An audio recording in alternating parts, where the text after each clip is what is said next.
आपण 1857ला रिव्होल्ट बघितला आहे भारतामध्ये, जे इंग्रजांच्या विरोधामध्ये झालेलं, आणि त्या रिव्होल्टच्या मागची आपण भरपूर कारणं बघितलेली होती. काही कारणं हे पॉलिटिकल रिझन्स होती, काही सोशल कॉजेस होती, या व्यतिरिक्त रिलिजियस होती, या व्यतिरिक्त काही आर्मीची सुद्धा होते, इकॉनॉमिक होते, भरपूर कारणं होते. आता या कारणाच्या आधारावर भारतीयांनी जे काही इंग्रजांच्या विरोधामध्ये लढा देण्याचा प्रयत्न केला आणि स्वतःचं इंडिपेंडन्स मिळवून घेण्याचा प्रयत्न जो झाला, झाशीला झाला, कानपूरला झाला, अवधला झाला, या व्यतिरिक्त मग तुमच्या बराकपूरला झालेला आहे, भरपूर ठिकाणी झालेला आहे, पण तो कम्प्लिटली फेल ठरला. आणि 1857च्या रिव्होल्टच्या फेल्युअरनंतर ॲटलिस्ट भारतीयांना हे कळलं होतं की आपण तलवारीच्या जोरावर, ताकदीच्या जोरावर इंग्रजांना कदाचित मात नाही देऊ शकणार. तर त्यानंतर मुळात जर भारतीयांनी एक अंतर्गत लढा निर्माण करण्याचा जो प्रयत्न केलेला होता तो होता वैचारिक लढा. तो एक आयडिओलॉजिकल बेसिसवर लढा देण्याचा त्यांचा प्रयत्न. आणि आयडिओलॉजिकल बेसिसवर म्हणजे नेमकं काय रे, की 1857 नंतर आपल्या देशामध्ये स्थापन झालेल्या युनिव्हर्सिटीज, त्या व्यतिरिक्त कॉलेजेस, यामुळे भारतीय हे उच्च शिक्षण घेऊ लागले. थॉमस पेन असेल किंवा मग गिब्स असेल किंवा मग जे काही त्या कालखंडामध्ये विचारवंत होऊन गेले, जसं मिल होऊन गेला आहे, स्पेन्सर्स होऊन गेलेले आहेत, यांचे विचार भारतीय आत्मसात करू लागलेले होते. त्यातनी एक मेंटॅलिटी भारतीयांची बनू लागलेली होती. आणि नेमकं कुठेतरी एक त्यांचा विचार यावर बनत होता की कदाचित आपण इंग्रजांच्या विरोधामध्ये लढा हा आंदोलनाच्या आधारावर, सत्याग्रहाच्या आधारावर कदाचित देऊ शकणार, आणि आंदोलन करूनच कदाचित आपण इंग्रजांच्या विरोधामध्ये आपले अधिकार जे आहे ते प्राप्त करू शकणार. जे की एक आंदोलन आपल्या देशात सफलही झालेलं दिसते. म्हणजे जेव्हा 1905ला कर्जननी पार्टिशन केलेलं बंगालचं, आणि त्याच्या विरोधामध्ये जेव्हा बंगाल्यांनी जे आंदोलन तिथे सुरू केलं होतं, ज्याला आपण वंगभंग आंदोलन या नावाने सुद्धा ओळखतो, स्वदेशी आणि बॉयकॉटच्या तत्वानुसार, तर 5-6 वर्ष का नसू लागले असतील, पण तरीही 6 वर्षानंतर फायनली 1911ला ती बंगालची फाळणी वगैरे रद्द करण्याचा निर्णय सरकारने घेतला. तर आंदोलनं जी शांतीच्या मार्गाने केली जातात त्याचा प्रभाव सरकारवर पडू शकतो, बनू शकतो, आणि त्याच्या आधारावर आपले डिमांड्स पूर्ण होऊ शकतात, याची कुठेतरी जाणीव हे भारतीयांना झालेली होती. आता 1905चा काळ जाऊन बऱ्यापैकी 10 वर्ष होऊन गेले. 1915ला आपण आलेलो आहोत. 1914ला ऑलरेडी जगाचं पहिलं महायुद्ध सुरू झालं, आणि इंग्रजांनी पहिल्या महायुद्धामध्ये भारतीयांना सुद्धा ओढलं. म्हणजे ऑफकोर्स आपली डिफेन्स, आपलं आर्मी जे आहे ते पहिल्या महायुद्धामध्ये इन्व्हॉल्ड आहे. काल आपण नंबर्स बघितले की एकूण आर्मीचे 15 लाख एवढं काही जे सोल्जर्स होते, त्यापैकी 12 लाखापेक्षा अधिक सोल्जर्स युरोपामध्ये लढून राहिलेले आहेत इंग्रजांच्या साईडनी. ऑफकोर्स सरकार त्यांची आहे आणि त्यांनी दिलेले ऑर्डर यांना फॉलो करावे लागतील, आणि म्हणून तिथे आपली आर्मी जी आहे ती लढताना दिसते आहे. पण एक महत्त्वाची गोष्ट की अशा परिस्थितीमध्ये जेव्हा इंग्रजांनी भारताला या महायुद्धामध्ये ओढले, तर त्यांनी काही भारतीयांना किंवा भारतातल्या काही प्रमुख पॉलिटिकल पार्टीजला वगैरे असं काही डिस्कशन करून भारतीयांना इन्व्हॉल्व केलं का? बिलकुल नाही. त्यांनी तर आपल्या मतानुसार, आपल्या मर्जीनुसार जे आहे ते भारतीयाला इन्व्हॉल्व करून टाकलं. पण याच्या व्यतिरिक्त सुद्धा काँग्रेसने 1914ला मद्रास येथे सेशन घेऊन या पहिल्या महायुद्धाच्या कालखंडामध्ये भारतीय हे इंग्रजांच्या सोबत आहात, त्यांच्या फेवरमध्ये आहेत, असं एक फेवरेबल स्टेटमेंट दिलं ना. म्हणजे आपल्या काँग्रेसच्या किंवा आपल्या देशातल्या सगळ्यात मोठ्या पॉलिटिकल पार्टीनी सरकारला कुठेतरी पाठिंबा दिला, थंब दिला की ठीक आहे बाबा, आम्ही तुमच्या सोबत आहोत, काही चिंता करण्याची गरज नाही. आणि काल आपण बोललोय त्याच्यावर की काय उद्देश असणार याच्या मागचा. कॉमन उद्देश आहे की ॲटलिस्ट जेव्हा हे महायुद्ध समाप्त होईल तर इंग्रजांतर्फे आपल्याला काही अधिकार प्राप्त होतील, कारण की आम्ही तुम्हाला फेवर करून राहिलेलो. पण इथे काही चिन्ह दिसत नव्हते की इकडे हे युद्ध समाप्त झालंय तरी पण इंग्रजांमार्फत आपल्याला काही मिळू शकणार, असं दूरपर्यंत आपल्याला काही दिसत नव्हतं. तर त्यावेळी भारतामधील एक लीडर जरा पुढे आले आणि त्यांनी हा प्रयत्न केला किंवा त्यांनी हा विचार मांडला काँग्रेससमोर की बघा, अशा गंभीर परिस्थितीमध्ये जेव्हा इंग्लंड हे युद्धामध्ये गुंतलेलं आहे, ते तिथे इन्व्हॉल्ड आहेत, ऑफकोर्स तिथे फसले आहेत, अशा परिस्थितीमध्ये जर आपण इंग्रजांवर काही प्रेशर टाकण्याचा प्रयत्न केला तर कदाचित आपल्याला आपले काही अधिकार प्राप्त होऊ शकतात. म्हणजे खूप सिंपल मुद्दा सांगतोय, म्हणजे एकदम साधे एक्झाम्पल सांगतोय की म्हणून त्याला सकाळची वेळ आहे, बापाला खूप जास्त घाई आहे ऑफिसमध्ये जायची, आणि बाप थोडा स्ट्रिक्ट आहे, बिलकुल पोरांना म्हणतो की चॉकलेट खायचं नाही, हे खायचं नाही, ते खायचं नाही. बापाला ऑफिसमधनं फोन आलेला, बापाला घाईघाईत निघायचं आहे, आणि पोट्ट बापाचा पॅन्ट पकडतो, पाय पकडतो, म्हणतो पप्पा चॉकलेट. आता ते ऑफकोर्स ते बाप चिडून जायला म्हणेल पोट्ट तिळ हो, ते पोट्ट अजून मागे लागून पप्पा चॉकलेट देणं. तर एकदाचा त्याचा बाप न एका चॉकलेट देऊन दिले, मला बाबा गप्प आहे, आणि तो निघून जाईल ऑफिसमध्ये. का? कारण की त्याला रश होतं, त्याला हरी होती, त्याला तो संकटामध्ये होता. अशाच परिस्थितीमध्ये जर इकडे इंग्रज पहिल्या महायुद्धामध्ये इन्व्हॉल्ड आहेत आणि फसले आहेत, आणि अशा परिस्थितीमध्ये जर भारतीयांनी त्यांच्यावर जर दबाव आणण्याचा प्रयत्न केला की आम्हाला हे अधिकार पाहिजे ते अधिकार पाहिजे, तर कदाचित सरकार प्रेशरमध्ये येऊन आपल्याला ते अधिकार देऊन देतील असा विचार एका लीडरच्या डोक्यामध्ये आला. आणि तो लीडर, महत्त्वाची गोष्ट, तो लीडर भारतातली नागरिक नसून ती लीडर होते एक आयरिश व्यक्ती आणि त्या व्यक्ती होत्या ॲनी बेझंट. ॲनी बेझंट यांनी 1914 पासूनच पॉलिटिकल पार्टीला जॉईन केलेलं होतं आणि ते काँग्रेसच्या नेत्या झालेल्या होत्या. आपण ॲनी बेझंटबद्दल याच्या आधी बघितलेलं की ॲनी बेझंट भारतामध्ये कशासाठी आलेल्या होत्या. एक अमेरिकन सोसायटी होती, थिओसॉफिकल सोसायटी, 1875ला त्याची स्थापना झालेली. ऑलकॉट या व्यक्तीने त्याची स्थापना अमेरिकेत केलेली होती. त्याची लीडर म्हणून ॲनी बेझंट भारतामध्ये आलेल्या होत्या 1893ला. पण त्यानंतर 1914ला त्यांनी काँग्रेस जॉईन केलं. आता त्यांनी पॉलिटिकल पार्टीला जॉईन करून कुठेतरी भारताच्या पॉलिटीला एक व्यवस्थित दिशा देण्याचा प्रयत्न केला. तर ॲनी बेझंट यांनी 1915ला काँग्रेससोबत याबद्दल बोलणी केली की बघा, पहिल्या महायुद्धाच्या कालखंडामध्ये जिकडे इंग्रज पूर्णपणे फसलेले आहेत, अशा परिस्थितीमध्ये जर आपण आंदोलन केले आणि आंदोलन करून जर सरकारवर प्रेशर बनवण्याचा प्रयत्न केला तर कदाचित सरकार आपल्याला अधिकाधिक अधिकार देणार. तर त्याबद्दल जो प्रस्ताव ॲनी बेझंटनी काँग्रेससमोर मांडला, मवाळ मंडळींनी, म्हणजे काँग्रेसचे जे मॉडरेट नेते होते, त्यांनी सरसकट तो प्रस्ताव फेटाळून लावला. म्हटलं की नाही, गरज नाही आहे, कशाला तरी सरकारला त्रास द्यायचा, इंग्रजांना त्रास द्यायचा. ते आपल्याला आज ना उद्या कधी ना कधी आपले अधिकार देतीलच, उगाच त्यांच्या विरोधामध्ये आंदोलन वगैरे करण्याची गरज नाही आहे. तर काँग्रेसनी ॲनी बेझंटच्या या रिझोल्युशनला, या प्रस्तावाला खूप काही सिरियसली घेतलं नाही. तर जेव्हा काँग्रेसनी फेटाळलं तेव्हा मग ॲनी बेझंटने विचार केला की क्यों नाही हम लोकमान्य टिळक से एक मीटिंग करे. आणि कारण की टिळक तर एक्स्ट्रीमिस्ट आहे आणि टिळकांसमोर जर असा प्रस्ताव आपण मांडला, ठेवला, तर कदाचित बिलकुल टिळक याला मान्यता देतील. तर या आधारावर ॲनी बेझंट आणि लोकमान्य टिळक यांच्यामध्ये एक बैठक अरेंज झाली बेळगावला. आणि बेळगावच्या बैठकीमध्ये जेव्हा ॲनी बेझंट यांनी आपला प्रस्ताव मांडला की आपण एक चळवळ सुरू करू शकतो इंग्रजांच्या विरोधामध्ये, सरकारच्या विरोधामध्ये, आणि ती चळवळ या तत्वावर असेल की आम्हाला अधिकाधिक अधिकार पाहिजे. आता अधिकार म्हणजे नेमकं काय, अधिकाराला समजून घ्या की हे कोणत्या अधिकाराबद्दल बोलून राहिले आहेत. आम्हाला अधिकार पाहिजे म्हणजे मुळात आम्हाला स्वशासन करण्याचा अधिकार पाहिजे. स्वशासन याचा अर्थ काय निघू शकतो, तर या चळवळीच्या नावामध्ये, टायटलमध्येच त्याचं कुठेतरी तुम्ही अर्थ काढू शकता इथे. कारण की जी चळवळ सुरू होणार आहे ॲनी बेझंट यांच्या नेतृत्वाखाली, लोकमान्य टिळकांच्या नेतृत्वाखाली, त्याला आपण होम रूल लीग मूवमेंट म्हणतो. होम रूल म्हणजे काय, होम, आता सरळ सरळ त्याचा अर्थ जर काढायला गेले तर होम म्हणजे घर आणि रूल म्हणजे स्वतःचं शासन. म्हणजे जेव्हा आम्हाला स्वशासन म्हणजे स्वतः शासन चालवण्याचा अधिकार मिळेल ते आमचे खरे अधिकार असतील असं मत ॲनी बेझंटनी मांडलं. आणि स्वशासन म्हणजे नेमकं बघा काय, कशाबद्दल आपण बोलून राहिलेलो आहे. लास्ट कायदा जेव्हा बघितला आपण 1909च्या मोर्लेमेंटो ॲक्ट, तर मोर्लेमेंटो ॲक्टमध्ये एक्स्ट्रा काउन्सिलमध्ये 60 सदस्यांपैकी 32 भारतीय तर होते, पण तरीही 60 पैकी 32 मेजॉरिटी दिसत असली तरी पण भारतीयांना अधिकार आहेत का, नाही. मुळात बघायला गेलं तर त्यातले 5 तर नॉमिनेट आहेत जे सरकारच्याच फेवरची भाषा करतील. तर इकडे बघायला गेलं तर भारतीयांना त्या कायद्यानुसार फक्त लॉलीपॉप भेटला, या व्यतिरिक्त अजून काहीच नाही. जर आपण प्रांतांचे सुद्धा, प्रोव्हिन्सेसचे सुद्धा सरकार बघितले तर प्रांतांमध्ये सुद्धा भारतीयांना काही खास अधिकार नाही आहे. तर इथे ॲनी बेझंट किंवा लोकमान्य टिळकांचं मत हे आहे की ॲटलिस्ट जे स्टेट लेजिस्लेचर आहे, जे राज्याचे विधिमंडळ आहेत, त्या राज्य विधिमंडळामध्ये तर ॲटलिस्ट भारतीय किंवा आम्हाला जे ते अधिकार असायला पाहिजे, आमचं राज्य चालवण्याचा अधिकार. तर त्यामुळे आमच्या राज्याचा अधिकार आम्हाला सोपवावा, आम्हाला स्वशासन करण्याचा अधिकार द्यावा. या आधारावर जे आंदोलन सुरू करण्याचा प्लॅन ॲनी बेझंटनी मांडला, म्हणून त्याला आपण होम रूल लीग चळवळ असं म्हणतो. लोकमान्य टिळकांनी बिलकुल यांचा जो प्रपोजल होतं त्याला ॲक्सेप्ट केलं आणि म्हटलं की बिलकुल आपण ही चळवळ सुरू करूया, देशभरामध्ये ही चळवळ सुरू करूया. देशभरामध्ये चळवळीचं स्वरूप काय असणार, तर आंदोलनं केली जातील, मोर्चे काढले जातील, घोषणाबाजी केली जाणार की आम्हाला स्वशासन करण्याचा अधिकार द्यावा, होम रूल आम्हाला आमच्या हाती सोपवावं. तर 2 भागामधनं ही चळवळ जी आहे ती सुरू होणार होती. यासाठी 2 सेंटर्स जे आहेत ते निर्माण केले गेले होते. एक, ही चळवळ सुरू होणार होती, एक भाग होता अड्यार आणि दुसरा भाग होता बॉम्बे.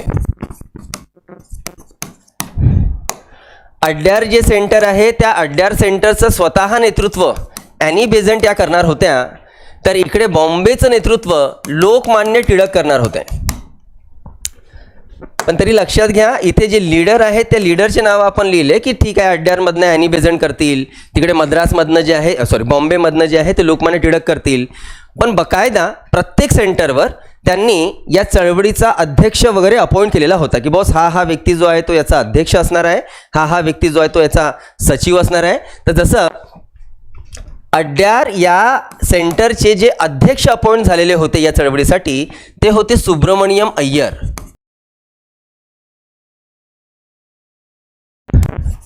यांच्यावर फ्रिक्वेंटली क्वेश्चन्स बनले आहेत. आणि बॉम्बेमधनं जे अध्यक्ष अपॉइंट झालेले होते ते होते जोसेफ बॅटिस्टा.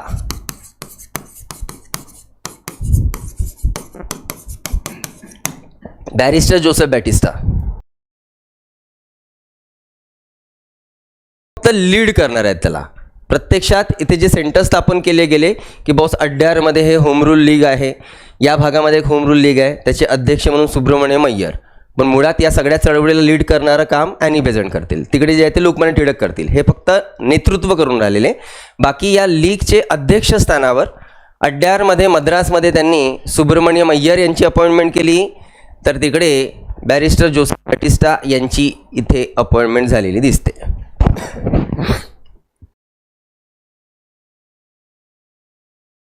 आणि फायनली या चळवळीला सुरुवात झाली.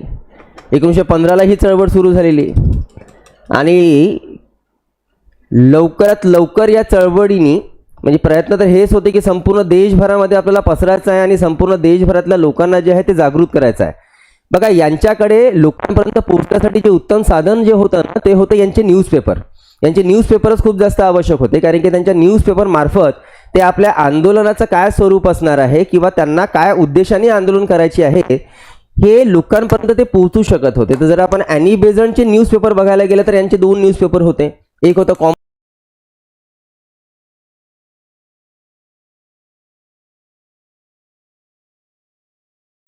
कोण मॅडम? सुब्रमण्यम अय्यर हे अध्यक्ष म्हणजे प्रेसिडेंट लिहू शकतात, काही प्रॉब्लेम नाही आहे. हां, ॲनी बेझंटचे जे 2 न्यूजपेपर होते, एक होता कॉमनवेल्थ, दुसरा होता न्यू इंडिया. लोकमान्य टिळकांचे जे 2 न्यूजपेपर आहेत त्यापैकी एक नाव आपण फ्रिक्वेंटली आजादी पण बघितलं आहे, केसरी आणि मराठा. आणि लक्षात घ्या की आयोगाला यांच्या न्यूजपेपरवर खूप जास्त प्रेम आहे यांच्याहीपेक्षा. म्हणजे जेवढे प्रश्न यांच्यावर नाही पडत ना तेवढे त्यांच्या न्यूजपेपरवर पडतात. यांनी कोणता न्यूजपेपर सुरू केला होता आणि त्यांनी कोणता न्यूजपेपर सुरू केला होता. आणि त्यावेळेस न्यूजपेपर सुरू करणे म्हणजे जसं तुमच्या मोबाईलमध्ये नाही का इंस्टाग्राम सकट तर सगळे फेसबुक आणि सगळं काही सोशल मीडिया तुम्ही चालवता, तसं त्यावेळेस लोकांचे 2-3 न्यूजपेपर राहायचे, कॉमन होतं. मतलब एक बडा लीडर उसका एक न्यूजपेपर हे खूप कॉमन आहे. गांधीजींच्या जीवनामध्ये त्यांनी 3-3 न्यूजपेपर सुरू केले. डॉक्टर बाबासाहेब आंबेडकरांचा विचार केला तर त्यांचे न्यूजपेपर बहिष्कृत भारत असणार, जनता असणार, समता असणार, भरपूर न्यूजपेपरची काही कमी नाही आहे. सो न्यूजपेपरवर तुम्हाला प्रश्न बनतातच की अमुक अमुक लीडरचे कोणते newspaper. So Annie Besant 2 newspaper बघितले आपण, न्यू इंडिया आणि कॉमनवेल्थ. लोकमान्य टिळकांचे 2 न्यूजपेपर, केसरी आणि मराठा. आणि नेमकं हीच यांची ताकद होती, न्यूजपेपर मार्फत आपले विचार मांडायचे आणि लोकांना कुठेतरी मोटिवेट करण्याचा प्रयत्न करायचा सरकारच्या विरोधामध्ये आंदोलन करण्याकरिता. फायनली 1915ला ही चळवळ सुरू झाली. अड्यारमधनं ॲनी बेझंट, बॉम्बेमधनं लोकमान्य टिळकांनी या चळवळीचं नेतृत्व केलं. आणि ऑफकोर्स देशभरामध्ये जर चळवळी होत आहेत, आंदोलनं निघून राहिलेली आहेत किंवा मोर्चे निघून राहिलेले आहेत, तर त्याचा काही ना काही प्रेशर त्या सरकारवर पडणार आहे. आणि मुळात ॲनी बेझंट त्यावेळेस एवढ्या पॉप्युलर झालेल्या होत्या कारण की ही बाई सरसकट जायची जनतेच्या मधामध्ये आणि हिंदीमध्ये भाषण द्यायची. तर हे लोकांसाठी खूप जास्त सरप्रायझिंग होतं की एक आयरिश महिला ही भारतीयांसाठी एवढी तळमळ करून राहिली, तर काय गरज काय आहे. आणि ती नेमकं त्या लोकांमध्ये जनतेमध्ये जाऊन आपले मुद्दे ठामपणे मांडण्याचा प्रयत्न करायची की जर तुम्हाला वाटते की तुम्हाला अधिकार पाहिजे असेल तर बिलकुल सरकारच्या विरोधामध्ये तुम्ही उतरणे आवश्यक आहे आणि तुमचे अधिकार मिळवून घेणे आवश्यक आहे. तर त्यामुळे ॲनी बेझंट त्यावेळेस सगळ्यात जास्त पॉप्युलर लीडरपैकी एक लीडर झालेले होते. म्हणजे गांधीजींना तर त्यावेळेस कोणीच ओळखत नव्हतं. गांधीजी आलेत बरं का भारतात, सध्या आपण त्यांना थोडंसं आहे ना बॅकग्राऊंडमध्ये ठेवलेलं आहे, कारण की मग आता हे सगळं झालं तर आपण गांधीजीकडेच जाणार. आता यावेळेस गांधीजी भारतामध्ये आहेत. 1915लाच गांधीजी भारतामध्ये आले आणि याच कालावधीमध्ये ॲनी बेझंट यांच्या नेतृत्वाखाली ही चळवळ सुरू होत आहे. गांधीजी उस टाइम पे कोई नहीं जानता. ॲनी बेझंट त्यावेळेस सगळ्यात जास्त पॉप्युलर लीडर होत्या. ॲनी बेझंटही होत्या आणि लोकमान्य टिळक सुद्धा होते. लोकमान्य टिळकांनी ज्या प्रकारे या होम रूल लीगला लीड केलं आहे त्यामुळे जनतेने त्यांना त्यांची लीडरशिप बघून त्यांना एक पदवी दिली होती आणि त्याच पदवीला आपण म्हणतो लोकमान्य. हे टायटल आहे ना, लोकमान्य.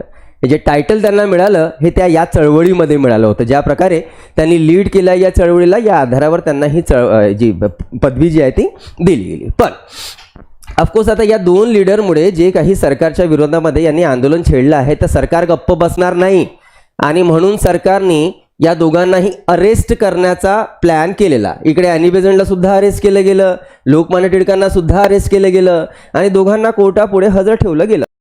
टिळकांसमोर किंवा टिळकांवर जे काही एलिगेशन्स लावले गेले होते कोर्टामध्ये ते एलिगेशन सिद्धच नाही होऊ शकले. बॉस, कुणाला शिक्षा करायची आहे तर तुम्ही जे काही आरोप लावले तर ते सिद्ध तर व्हायला पाहिजे. तर लोकमान्य टिळकांवर जे काही एलिगेशन्स लावले गेले होते त्यांच्यावर काही सिद्ध झाले नाही तर लोकमान्य टिळकांची सुटका झाली. राहिली गोष्ट अॅनी बेझंटची, तर अॅनी बेझंटवर जे एलिगेशन लावले गेले होते की यांनी जनतेला भडकवण्याचा प्रयत्न केला आणि सरकार विरोधामध्ये अशी काही मुवमेंट सुरू करण्याचा प्रयत्न केलेला. या विरोधात अॅनी बेझंटला 6 महिन्याची शिक्षा होणार होती, पण त्यांची जामीनावर सुटका होऊ शकत होती. जामीन कळते, एक अमाउंट डिपॉजिट देके जो है हम खुद को रिलीज कर सकते हैं. पण आता त्यांना जामीन द्यायची आहे अॅनी बेझंटला, तर पैसा लागतो. पैसा किधर से आएगा? तर त्यांनी आपला कॉमनवेल्थ हा न्यूजपेपर विकून टाकला आणि विकून जो पैसा आला त्याबद्दल त्यांनी जामीन भरली आणि त्यांनी स्वतःची सुटका जी आहे ती करून घेतली.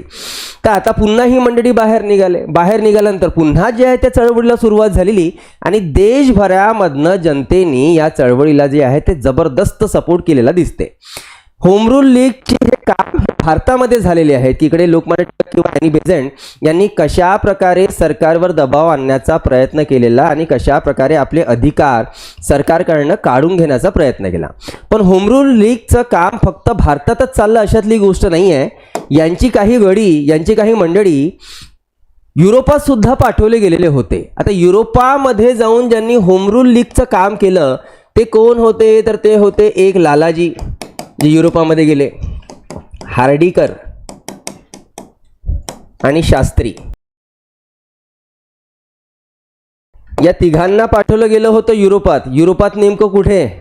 तर युरोपामध्ये नेमकं अमेरिका आणि इंग्लंडमध्ये जाऊन यांना काही कामं सोपवलेली होती. अच्छा, ही मंडळी कोणकोणत्या शहरांमध्ये गेली होती? तर ही गेली न्यूयॉर्कमध्ये, सॅन फ्रान्सिस्को आणि लंडन. या 3 लीडरनी 3 शहरामध्ये जाऊन होम रूलचे तिथे ब्रांचेस टाकले आणि ब्रांचेस टाकून तिथे त्यांनी आंदोलन करण्याचा प्रयत्न केलेला. आता जरा विचार करूया की भारत सोडून तिकडे तेवढ्या दूर जाण्याची गरज काय आहे.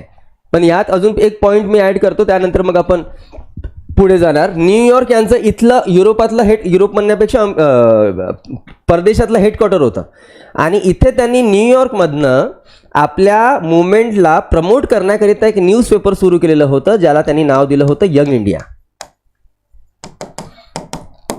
हे न्यूयॉर्कमध्ये काय करतात, सॅन फ्रान्सिस्कोमध्ये काय करतात त्याला जरा समजण्याचा प्रयत्न करून घेऊ. ते आपण 1915ला आहो म्हणजे जगातलं पहिलं महायुद्ध सुरू आहे का? आहे. अच्छा, आणि पहिल्या या महायुद्धामध्ये अमेरिका, अच्छा हे सांगण्याची गरज आहे की न्यूयॉर्क कुठे आहे?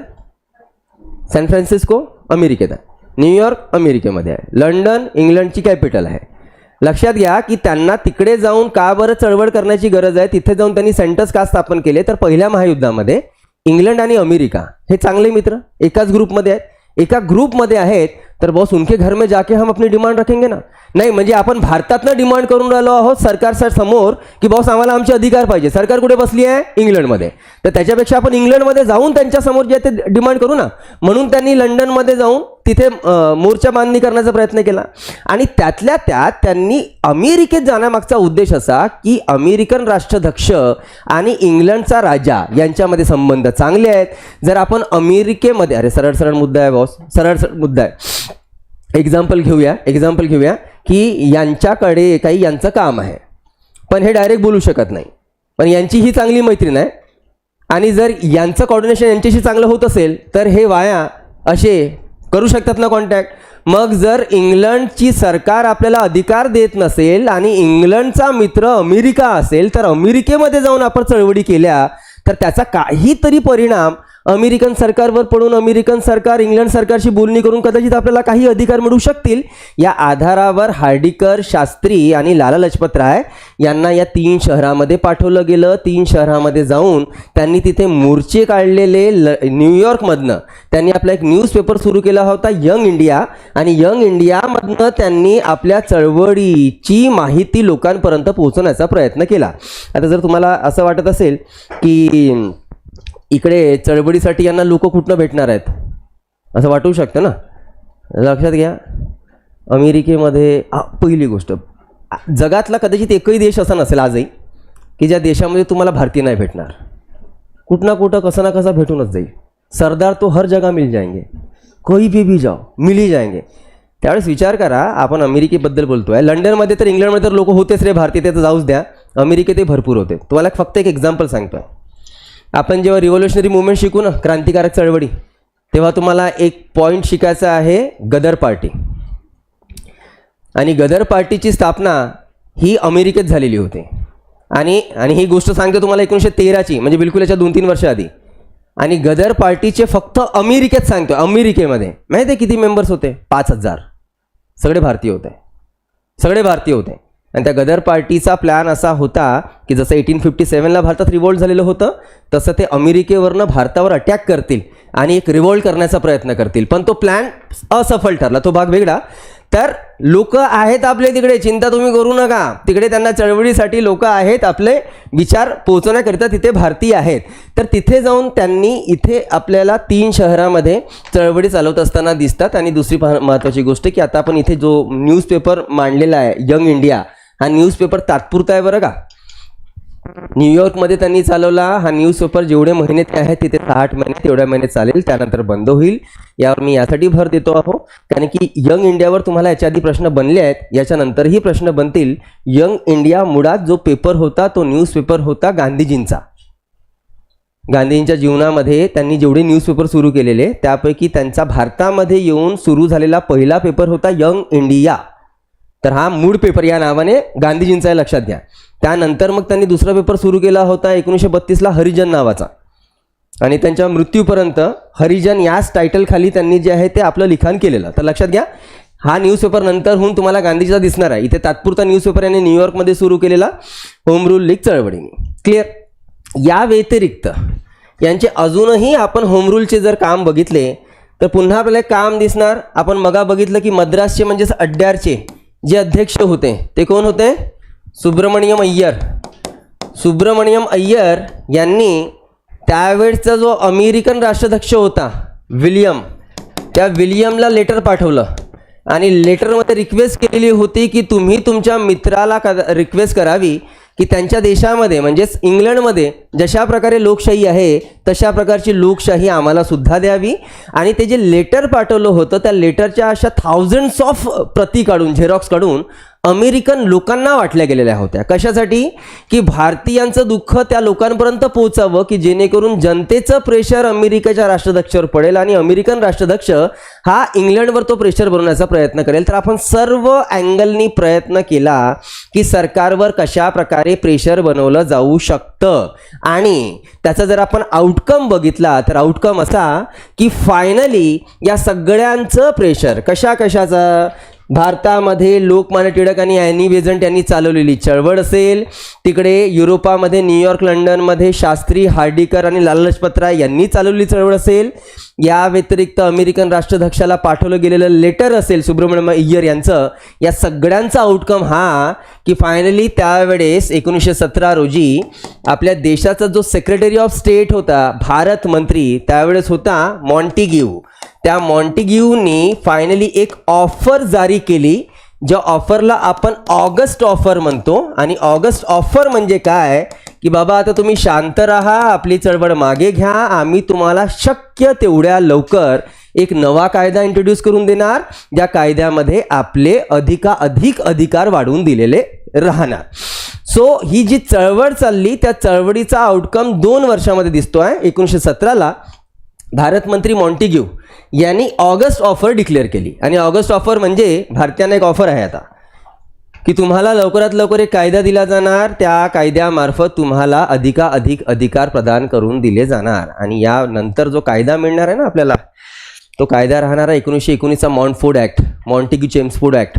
आणि त्या कायद्यामध्ये भारतीयांचे अधिकार वाढवलेलेच मिळणार आणि त्या सगळ्यांचं श्रेय, जर आपल्याला अधिकार मिळतात 1919, त्याच्या मागचं श्रेय ॲनी बेझंटच्या नेतृत्वाखाली सुरू झालेलं होम रूल लीगला द्यावं लागेल. ठीक आहे, तर ऑगस्ट ऑफर हे भारतीयांसाठी ऑफर आहे पुढच्या कायद्याबद्दल, नाही ना?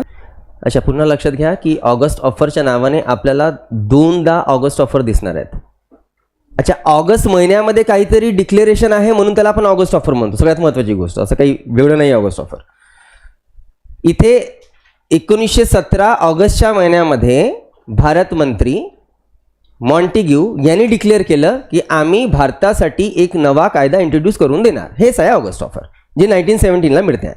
यानंतर तुम्हाला ऑगस्ट ऑफर दिसणार आहे 1940ला, ज्यावेळेस सेकंड वर्ल्ड वॉर सुरू राहणार. सेकंड वर्ल्ड वॉरच्या वेळेस हे जेव्हा भारतीय आंदोलनं करतील तेव्हासुद्धा भारतीयांना लॉलीपॉप देण्याकरिता एक ऑफर दिली जाणार आहे. ती सेकंड ऑगस्ट ऑफर ती वेगळी, पण इथे पहिल्यांदा ऑगस्ट ऑफर डिक्लेअर झालेली आहे 1917ला. ऑगस्ट ऑफरवर सुद्धा प्रश्न बनलेले आहेत. ठीक आहे, नेक्स्ट हेडिंग द्याल लखनौ सेशन. मला वाटतं मी कालच्या लेक्चरमध्ये मी तुम्हाला सांगितलं आहे की काँग्रेसचे जेवढे काही महत्त्वपूर्ण सेशन झालेले त्यापैकी लखनौ सेशनचं महत्त्व खूप जास्त आहे.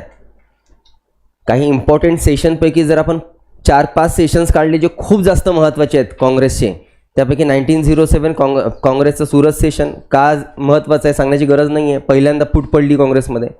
त्यानंतर 1916 लखनौ सेशन, त्यानंतर 1929 लाहोर सेशन, त्यानंतर मग 1936 फैजपूर सेशन आणि 1940 तुमच्या बिहारमध्ये झालेलं एक सेशन होतं 1940चं. ठीक आहे, असे 5 सेशन काँग्रेससाठी खूप जास्त महत्त्वाचे. 1907चं सेशन आपण ऑलरेडी बघितलेलं आहे. आता दुसरं जे सेशन महत्त्वाचं आहे लखनौ सेशन 1916चं, हे का महत्त्वाचं आहे त्याला समजून घेऊ. पण आधी जरा बघून घेऊ की या अधिवेशनाचे अध्यक्षस्थानी कोण होते. तर या लखनौ अधिवेशनाचे काँग्रेसचे अध्यक्ष होते अंबिका चरण मुजुमदार.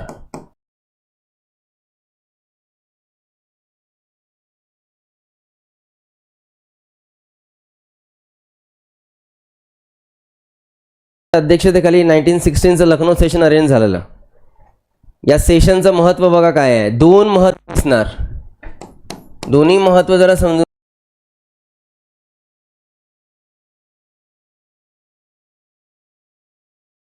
जेव्हा सुरत अधिवेशन झालं आणि सुरत अधिवेशनामध्ये एक्स्ट्रीमिस्ट आणि मॉडरेट यांच्यामध्ये जे काही प्रॉब्लेम्स निर्माण झालेले होते, त्यामुळे जी काही फूट पडली, त्यामुळे 1908ला मॉडरेटनी एक्स्ट्रीमिस्टला काँग्रेसमधनं काढून टाकला.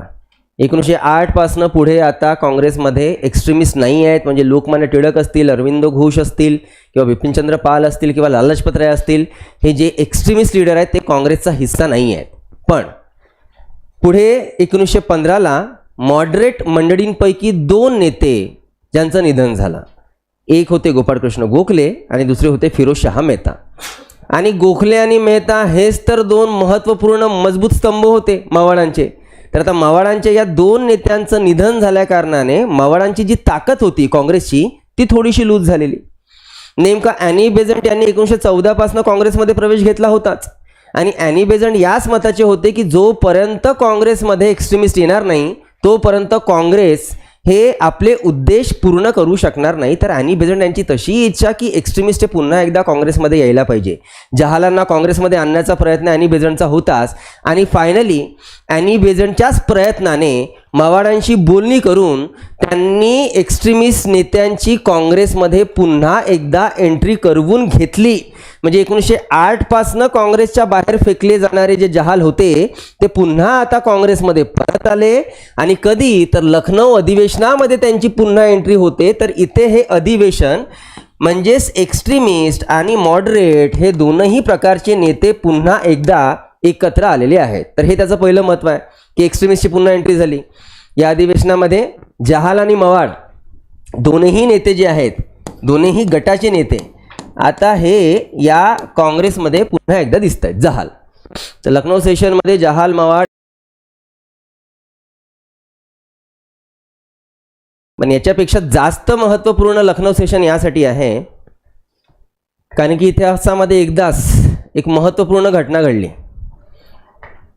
याच्यानंतर असं काही होऊ शकलं नाही, पण तरीही इतिहासामध्ये एकदा एक महत्त्वपूर्ण घटना घडली, ती अशी की काँग्रेसची स्थापना कधी झाली रे? 1885. आणि 1885 पासून दरवर्षी न चुकता काँग्रेसचे अधिवेशन होतात. वर्षातून एकदा अधिवेशन होणार, 3 दिवसाकरिता अधिवेशन होतं. अधिवेशनाचा उद्देश काय? देशभरातले रिप्रेझेंटेटिव्ह बोलवणे, काय काय समस्या आहेत त्यावर डिस्कशन करणे आणि आपल्या डिमांड एक तयार करणे आणि ते डिमांड सरकारला पाठवणे की जेणेकरून सरकार त्यावर विचार करेल आणि आपले अधिकार आपल्याला देतील, आपले डिमांड्स पूर्ण करतील. काँग्रेसचे हे काम 1885 पासून चालू आहेत. पण याच्या व्यतिरिक्त नॅशनल स्तरावर अजून एक तर आपल्याला पार्टी स्थापन होत असताना दिसते. मुस्लिम लीग कधी झाली? 1906. आणि मुस्लिम लीगचं पहिलं अधिवेशन कुठे झालं? ढाकामध्ये स्थापना, ढाकामध्येच त्यांचं अधिवेशन. तर जसे काँग्रेसचे दरवर्षी अधिवेशनं होतात ना, तसेच मुस्लिम लीगचे सुद्धा दरवर्षी अधिवेशनं होतात. मुस्लिम लीगही कुठे ना कुठे आपलं अधिवेशन घेत असते. सगळे त्यांचे लीडर तिथे उपस्थित असतात. देशामध्ये काय समस्या आहेत यावर डिस्कशन होते आणि त्या डिस्कशनच्या आधारावर ते सुद्धा आपले डिमांड्स तयार करून सरकारला पाठवतात की जेणेकरून त्यांच्या डिमांड्स पूर्ण होतील. तर ऑफकोर्स काँग्रेसची दरवर्षी अधिवेशनं, मुस्लिम लीगचे दरवर्षी अधिवेशनं, ऑफकोर्स ते अधिवेशनं वेगवेगळ्या शहरात होत असतील किंवा एका शहरात जरी झाले तरी वेगवेगळ्या ठिकाणी होत असतील. पण इतिहासामध्ये पहिल्यांदा काँग्रेस आणि मुस्लिम लीगनी ठरवलं की दोनही पॉलिटिकल पार्टीज, नॅशनल पार्टीज हे एकाच मंचावर बसून अधिवेशन घेईल. तर लखनौ अधिवेशन हे यासाठी ऐतिहासिक आहे कारण की हे अधिवेशन फक्त काँग्रेसचं नाही आहे, ना काँग्रेसचं नाही आहे, तर एक जॉईंट सेशन आहे, जॉईंट सेशन. आणि जॉईंट सेशन कुणामध्ये? तर काँग्रेस आणि मुस्लिम लीग या दोनही पॉलिटिकल पार्टीनी एकाच प्लॅटफॉर्मवरनं पहिलं अधिवेशन आपल्या जीवनामध्ये घेतलेलं दिसते. तर हे त्याचं महत्त्व आहे. एक जॉईंट सिटिंग, जॉईंट सेशन दोन पॉलिटिकल पार्टीचा. आणि म्हणून लखनौ अधिवेशनावर प्रश्न बनतात. आणि असं एकदाच झालंय इतिहासामध्ये.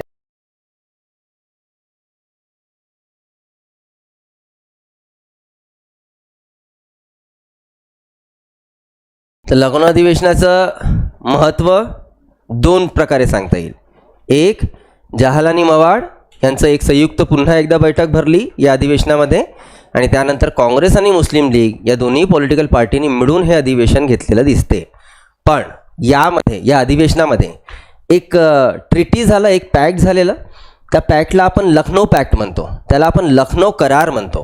हा लखनौ करार कुठल्या आधारावर होता आणि कुठमध्ये होता त्याला समजून घेऊया. लखनौ पॅक्ट हा काँग्रेस आणि मुस्लिम लीगच्या दरम्यान होता. त्याला तुम्ही लखनौ पॅक्ट म्हणा, यालाच इतिहासामध्ये काँग्रेस मुस्लिम लीग पॅक्ट म्हटलं जातं, यालाच हिंदू मुस्लिम पॅक्ट सुद्धा म्हटलं जातं. तीनही नावाने ओळखलं जातं. तुम्हाला प्रश्न बनवत असताना काही देतील, हिंदू मुस्लिम करार किंवा मग काँग्रेस मुस्लिम लीग करार किंवा मग लखनौ करार, काहीही नावाने या कराराला ओळखलं जाईल. कराराची तत्वे काय आहेत ते समजून घेऊया. जर बघा दोन पॉलिटिकल पार्टी एकाच मंचावर आलेले तर त्या दोघांचे काही उद्देश तर असतील की बाबा एकत्र घ्यायचं आहे सेशन, तर का घ्यायचं आहे. जसं एक्झाम्पल घेऊया. आज जसं काँग्रेसची आपली एक आयडिओलॉजी आहे आणि BJPची आपली एक आयडिओलॉजी आहे. दोन्ही पॉलिटिकल पार्टी आपापल्या आयडिओलॉजीवर चालतात आणि यांचे पण सेशन्स दरवर्षी भरतातच, बिलकुल भरणार आहे. तर मग कधी दिसलं का कधी तुम्हाला की BJP आणि काँग्रेसने एकत्र अधिवेशन वगैरे भरवलं? होऊ शकते नाही. म्हणजे ज्या देशामध्ये अपोजिशनला पप्पू म्हटलं जाते है ना, किंवा मग अपोजिशन अजून काहीतरी सरकारला काही म्हणते, तर विचार करा की हे जॉईंट सिटिंग भरण्याचा प्रश्नच नाही निर्माण होत ना रे. पण इथे विचार करा ना, आता इथे पण तर या दोन वेगवेगळ्या आयडिओलॉजी आहेत. मुस्लिम लीग वेगळी आयडिओलॉजी आहे, काँग्रेस वेगळी आयडिओलॉजी आहे, पण तरी दोघांचं एक जॉईंट सिटिंग भरते आहे. जॉईंट सिटिंगमध्ये एक दोघांमध्ये करार होतो आहे. करार महत्त्वाचा आहे, कराराकडे लक्षात घ्या. मी कालही तुम्हाला सांगितलं आहे, आज पुन्हा रिपीट करतो. आतापर्यंत कुठल्याच मुस्लिम लीगच्या लीडरच्या डोक्यामध्ये पाकिस्तानचा पी सुद्धा जन्माला नाही आला. नाही, अजून भरपूर वेळ आहे, दिल्ली बहुत दूर आहे. पण जेव्हा जन्माला येईल ते बीज पाकिस्तानचं, ते एवढ्या झपाट्याने वाढणार की त्याला काही हद्द नाही. मी तुम्हाला कदाचित मागे पण सांगितलं आहे की पाकिस्तान असं तर नाव खूप नंतर वापरलं गेलं रे. एक रहमत अली म्हणून एक विद्यार्थी होता मुस्लिम समाजाचा. त्या रहमत अली या पोराने एक पुस्तक लिहिलेली होती की एक अलग राष्ट्र निर्माण करणं जरुरी है, आणि त्या पुस्तकामध्ये त्यांनी एक वेगळं जर राष्ट्र बनेल मुस्लिमांसाठी तर त्याला काय नाव दिलं जाणार ना, तिथे त्यांनी नाव नोंदवलं होतं पाकिस्तान. आणि म्हणून जेव्हा जिन्नांनी वेगळा देश निर्माण केला तेव्हा त्याला ते नाव दिलं पाकिस्तान. तर त्या रहमत अलीने ते नाव सुचवलेलं होतं. आपण 1916ला अजूनपर्यंत पाकिस्तान किंवा वेगळं राष्ट्र असं यांच्या कुठल्या दूरपर्यंत डोक्यात नाही आहे. पहिल्यांदा माहीत आहे कधी हे याबद्दल विचार मांडला जाईल, जेव्हा मुस्लिम लीगचं अधिवेशन 1930ला होणार आहे अलाहाबादला. त्या अलाहाबाद अधिवेशनाचे अध्यक्ष होते,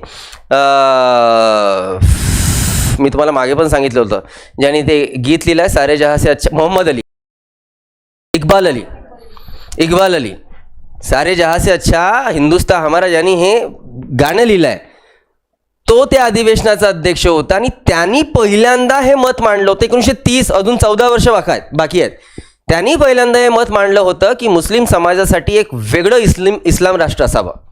आणि जेव्हा त्यांनी हे मत मांडलं तर मुस्लिम लीगचे सगळे लीडर त्याला थोडंसं हास्यास्पद पद्धतीने बघत होते की तू क्या बात कर रहा है, आज कोणता गांजा पिऊन आला असा, म्हणजे होशच नाही आहे, काही डोकं तरी आहे का की तू बोलून काय राहिला. म्हणजे सिरियसली हे त्यावेळेसचे विचार होते मुस्लिम लीगच्या बॅरिस्टर जिनासारख्या नेत्यांचे. पण पुढे नेमकं 1930 नंतर फक्त पुढच्या 17 वर्षामध्ये आपल्याला एक वेगळं राष्ट्र निर्माण होताना दिसते. तर विचार करा की किती फास्टली सगळी प्रोसेस झाली. त्याच्यामागचे कारणं काय, तर बिलकुल एक उद्याचं नाही, सोमवारपासून मंगळवारपासून आपण जे सेशन चालू करू ना तिथनं तुम्हाला पकडण्यामध्ये येणार की जर पाकिस्तान वेगळं झालं तर त्याच्यामागे काय नेमके कारणं होते. तर ते साईड बाय साईड ते सुद्धा लक्षात घ्या. पण इथे जो करार झाला आहे मुस्लिम लीग आणि काँग्रेसमध्ये, तो करार कोणत्या आधारावर होता त्याला जाणून घ्या. पहिला कराराचा क्लॉज काय सांगतो, पहिला कराराचा क्लॉज सांगतो की वो हमेशा क्या लोगे, समझा, नहीं दिया जे सेपरेट इलेक्टोरेट दिलं गेलेलं आहे, म्हणजे मुस्लिम समाजाला जे सेपरेट इलेक्टोरेट मिळालेलं आहे त्या सेपरेट इलेक्टोरेटला काँग्रेस मान्यता देते. म्हणजे याचा अर्थ काय आहे की काँग्रेसला काही प्रॉब्लेम नाही आहे जर मुस्लिम समाजाला स्वतंत्र मतदारसंघ मिळाला तर त्या स्वतंत्र मतदारसंघाला काँग्रेसमार्फत मान्यता देतो आहोत आम्ही, आम्हाला त्याच्या विरोधामध्ये कुठे काही वेगळं मत मांडायचं नाही आहे. हा पॉईंट समजला की पुन्हा रिपीट करू नाही. एक एक्झाम्पल घेऊ, एक साधे एक्झाम्पल घेऊ. आर्टिकल 15(4) आणि 16(4) हे दोन्ही आर्टिकल काही फंडामेंटल राईट्स प्रोव्हाइड करतात. आर्टिकल 15(4) राईट प्रोव्हाइड करतो शेड्यूल कास्टला एज्युकेशनमध्ये रिझर्वेशन, आणि 16(4) राईट प्रोव्हाइड करतो शेड्यूल कास्ट आणि शेड्यूल ट्राईब्सला नोकऱ्यांमध्ये रिझर्वेशन. ठीक आहे, तर रिझर्वेशनचा फॅक्टर आर्टिकल 15(4) आणि 16(4) मध्ये आपल्याला दिसते SC आणि ST. आर्टिकल 340, 341, 342 हे तिन्ही जे आर्टिकल्स आहेत हे यासाठी आहेत की आपल्या देशामध्ये जे बॅकवर्ड क्लासेस आहेत त्या बॅकवर्ड क्लासेसचं परीक्षण करून त्यांना अपलिफ्ट करण्याकरिता रिझर्वेशन प्रोव्हाइड केलं जावं. तर कॉन्स्टिट्यूशननी शेड्यूल कास्ट आणि शेड्यूल ट्राईब्सला आधीपासूनच रिझर्वेशन दिलेलं. त्यावेळेस OBC अदर बॅकवर्ड क्लासेस यांनाही रिझर्वेशन द्यावं, मराठा समाजालाही रिझर्वेशन द्यावं, ते जे इकॉनॉमिकल बॅकवर्ड आहेत असं मत ड्राफ्टिंग कमिटीचे चेअरमॅन डॉक्टर भीमराव आंबेडकर यांनी मांडलं होतं. जेव्हा त्यांनी हा विचार मांडला की मराठ्यांना पण रिझर्वेशन मिळावं, म्हणजे जे इकॉनॉमिकल बॅकवर्ड आहेत आणि बाकीचे ते लोक जे OBC मध्ये येतात ज्यांना रिझर्वेशनचं आपण भाष्यच नाही केलं त्यांनाही रिझर्वेशन द्यावं. दुसऱ्या दिवशी बाबासाहेबांच्या घरावर गोटे फेकले गेले आणि म्हटलं गेलं होतं की तुम्ही काय 12 बलुतेदारांना रिझर्वेशन द्याल का, तुमची एवढी अवकात आली का, आता आम्ही माहीत आहो का कोण आहोत, आम्ही गावाचे पाटील आहोत, आम्हाला भिकीची गरज नाही आहे. बाबासाहेबांच्या घरावर सिरियसली गोटे फेकले गेले होते. त्याच्यानंतर त्यांनी हात जोडले, ठीक आहे बाबा नाही पाहिजे काही प्रॉब्लेम नाही. आता मग तेच चालू आहेत. नाही तो प्रॉब्लेम तिथेच सॉल्व्ह झाला असता. आपण ड्राफ्टिंग कमिटीचे अध्यक्ष म्हणून ज्या माणसाला बसवलं होतं तो माणूस बाप माणूस होता, आणि म्हणूनच तर काँग्रेसच्या हातामध्ये सर्व सत्ता असूनही तर काँग्रेसचा सगळ्यात मोठा विरोधक डॉक्टर भीमराव आंबेडकर ड्राफ्टिंग कमिटीचा अध्यक्ष होता रे. नाही विचार करा, आज इथे BJPच्या सत्तेमध्ये कुठला काँग्रेसचा लीडर ठेवला जाऊ शकतो का, नाही. तर तुम्हाला जर माहीत नसेल तर सांगतो आहे की बाबासाहेब आंबेडकर हे आपल्या देशाचे स्वतंत्र भारताचे पहिले लॉ मिनिस्टर आहेत. लॉ मिनिस्टर होते, म्हणजे मिनिस्ट्री होती त्यांच्या हातामध्ये, पण काँग्रेसचे विरोधक होते ना, काँग्रेसचे थोडी लीडर होते, सत्ता तर काँग्रेसची होती. पण तरी सरकारने घेतलं का, हुशार माणूस आहे म्हणून घेतलं. तर त्यांनी सुचवलं होतं, यांनी ऐकलं नाही. त्याच्या 30 वर्षानंतर सरकारला गरज पडली की नाही यार OBCला ना रिझर्वेशन द्यायला पाहिजे. तर त्यासाठी 1978ला जेव्हा मोरारजी देसाई देशाचा प्रधानमंत्री होता, त्यांनी एक कमिशन नेमलं. त्याचा अध्यक्ष होता PB मंडल. त्याला आपण मंडल कमिशन म्हणतो. तर मंडल कमिशनने आपली रिपोर्ट दिली 1979ला. ती रिपोर्ट बघा काय सांगते. ती रिपोर्ट ही सांगते की देशामध्ये अदर बॅकवर्ड क्लासेसमध्ये 6,756 जाती आहेत. आपण फक्त एका कॅटेगरीबद्दल बोलतो, OBC. 6,756 जाती. आणि त्यामध्ये म्हणते मंडल कमिशन की त्यामध्ये जवळपास 3,400 समथिंग जाती या खूप जास्त बॅकवर्ड आहेत आणि त्यांना रिझर्वेशन देणे आवश्यक. तर त्यांनी जवळपास 3,500 जातींना रिझर्वेशन देण्याचं जे आहे ते रिकमेंडेशन केलं होतं 27%. पण ते रिकमेंडेशन तेव्हा फॉलो नाही केलं गेलं. पण जेव्हा पुढे 1990ला चंद्रशेखर देशाचे प्रधानमंत्री होते, तेव्हा त्यांनी मात्र OBC समाजाला रिझर्वेशन देण्याचं ठरवलं. 1990ला फायनली OBC यांना, जे नॉन क्रिमिनलमध्ये येतात, त्यांना 27% रिझर्वेशन दिलं गेलं. चला, रिझर्वेशन मिळालं फायनली OBCजला. त्याच्यानंतर 2 वर्ष देश जळत राहिला. 2 वर्ष देश जळत राहिला 1992 पर्यंत. का? दंगे झाले. कोणी केले दंगे? तर ऑफकोर्स ज्यांना वाटलं की बॉस यांना रिझर्वेशन म्हणजे आमचा हक्क आहे, म्हणजे आमचा हक्क मारला जातोय, तर ऑफकोर्स ज्यांना रिझर्वेशन होतं ऑफकोर्स त्यांनी दंगे केले आणि 2 वर्ष देशभरामध्ये फक्त जाळपोळ आणि सगळ्या गोष्टी ज्या आहेत त्या सुरू होत्या. तर ऑफकोर्स बघा काय होणार की जेव्हा कुणाला काही स्पेशल राईट मिळणार, हे स्पेशल राईट नाही आहेत रे बाळांनो. तुम्हाला माहिती आहे का, रिझर्वेशन ॲक्च्युली हा खूप सेन्सिटिव्ह मामला आहे. आता मी त्यावर काहीच नाही बोलत. त्याच्या फेवरमध्ये त्याच्या विरोधात बोलण्यात काही अर्थ नाही जोपर्यंत तुम्हाला देशाचा इतिहास माहीत नाही राहणार आणि पॉलिटी माहीत नाही राहणार. रिझर्वेशनवर काही बोलणं अनर्थ, म्हणजे व्यर्थ आहे, व्यर्थ. कळते आहे का? तर आता जोपर्यंत तुम्हाला आपला प्राचीन इतिहास नाही माहीत आहे किंवा पॉलिटी शिकले नाही आहेत ना, तर रिझर्वेशनला ना सपोर्ट करा ना विरोधात जा, काहीच नको करा. आधी शिकून तर घ्या, नंतर मग तुमची मेंटॅलिटी बनल्यानंतर मग तुम्ही ठरवा की काय करायचं आहे. त्याला सपोर्ट करायचा आहे, त्याला विरोध करायचा, तो भाग नंतर. आधी शिकून घ्या मात्र सगळ्या गोष्टी. त्याच्यानंतर मुद्दा असा आहे की ज्या लोकांना काही खास अधिकार मिळते, काही स्पेशल ट्रीटमेंट मिळते आणि ज्यांना नाही मिळते, तर काय होऊन जाते, ज्यांना नाही मिळणार त्यांना तर कुठे ना कुठे त्याचं वाईट वाटेल ना, आणि वाईट वाटेल तर ते त्याचा विरोध करतील. कळते आहे का? मग 1906ला मुस्लिम लीगची स्थापना झाली. 1909च्या कायद्यानुसार मुस्लिम समाजाला सेपरेट इलेक्टोरेट मिळालं. म्हणजे आता कसा एक सेपरेट इलेक्टोरेट देऊन मुस्लिम समाजाला स्पेशल ट्रीटमेंट नाही मिळाली का? बॉस, तुमच्याच जातीचा व्यक्ती उभा राहू शकतो, तुमच्याच जातीचा व्यक्ती वोट देऊ शकतो, तर मग हे तर हिंदूंच्या पोटात दुखायला पाहिजे. तरी काँग्रेस म्हणते आम्ही तुमच्या सेपरेट इलेक्टोरेटला मान्यता देतो, म्हणजे आम्ही विरोध नाही करत. कळते आहे का? आता समजलं मुद्दा काय आहे. काँग्रेसचा विरोध नाही आहे. काँग्रेस म्हणते की आम्ही तुम्हाला फुल सपोर्ट देतोय, तुम्हाला जे स्वतंत्र मतदारसंघ मिळालं त्याला आमचं समर्थन आहे. क्लिअर? तर आधी त्यांनी पहिली गोष्ट तर समर्थन दिलं. दुसरी महत्त्वाची गोष्ट, काँग्रेसचं ना लाड बघून घ्या मुस्लिम लीगवर, म्हणजे कारण की याचाच एक पुढे दुष्परिणाम आपल्याला बघायचा आहे. दुसरी गोष्ट, लखनौ करारामध्ये दुसरा क्लॉज हा मांडला गेला की व्हॉइसरॉय आहे आणि व्हॉइसरॉयचं जे काउन्सिल आहे, मागे जो कायदा बघितला त्या व्हॉइसरॉयच्या काउन्सिलमध्ये किती सदस्य, हे म्हणजे इतर सदस्य किती होते टोटल? 8 होते टोटल, राईट? 8 होते ना. यांनी डिमांड केली की व्हॉइसरॉयच्या काउन्सिलमध्ये जेवढे सदस्य आहेत त्यापैकी हाफ सदस्य इंडियन्स असतील. जेवढे सदस्य असणार आहेत काउन्सिलमध्ये त्यापैकी हाफ सदस्य इंडियन्स असतील आणि त्या हाफ सदस्यांमध्ये अर्ध्या सदस्यांमध्ये 3/4 सदस्य हे मुस्लिम असतील. या करारामधला हा दुसरा क्लॉज आहे की व्हॉइसरॉयच्या काउन्सिलमध्ये अर्धे सदस्य भारतीय असावेत आणि जेवढे काय असणार त्यामध्ये 1/3 हे मुस्लिम समाजाचे असावेत. तर की उद्या चालून जर व्हॉइसरॉयच्या काउन्सिलमध्ये 20 मेंबर असतील टोटल, तर यांची डिमांड म्हणते की ॲटलिस्ट त्यातले 10 मेंबर भारतीय असावेत. पण जेवढे भारतीय असतील त्यातले 3/4 हे मुस्लिम असावे. म्हणजे किती साधारणतः? तर जवळपास 8. कळते आहे का? 8 सदस्य मुस्लिम असावे. आता इथे बघा हे काय काँग्रेस मान्यता देत आहे या सगळ्या गोष्टीला, ही गोष्ट समजणे खूप जास्त आवश्यक आहे. या व्यतिरिक्त तिसरा पॉईंट यांचा जे म्हणते आहे, पुढे जेव्हा प्रांतांच्या सरकारी बनतील, प्रांतांमध्ये सरकार बनेल, मला सांगा बॉम्बे प्रोव्हिन्सेस आहे, बंगाल प्रोव्हिन्सेस आहे, मद्रास प्रोव्हिन्सेस आहे, त्यांच्या काही ठराविक जागा आहे, भारतीय निवडणुका लढवतील, तिथे निवडून येतील, आपली सरकार बनवतील. मग जे काही सरकार राहणार त्यामध्ये हिंदू पण राहतील आणि मुस्लिमसुद्धा राहतील ना, राईट? दोन्ही धर्माचे लोक राहतील. तिसरा क्लॉज बघा महत्त्वाचा काय आहे. जर कोणत्याही प्रांताच्या सरकारामध्ये जर कुठलाही प्रश्न जातीचा असेल, कास्ट बेसिसवर असेल आणि जर तो मुस्लिम समाजाला घेऊन असेल आणि पकडून चला की मुस्लिम समाजाच्या लीडरला वाटते की नाही तो मुद्दा पारित नको व्हायला पाहिजे, तर मुस्लिम समाजाच्या लोकांनी जर त्या कास्ट बेसिसच्या मुद्द्याला विरोध केला तर बिलकुल तो मुद्दा तिथेच खारिज केला जाणार, त्या मुद्द्याला पारित केलं जाणार नाही. असं एक्झाम्पल घेऊ एक एक्झाम्पल सांगतोय तुम्हाला. CAA काय होता 2019चा माहिती आहे का?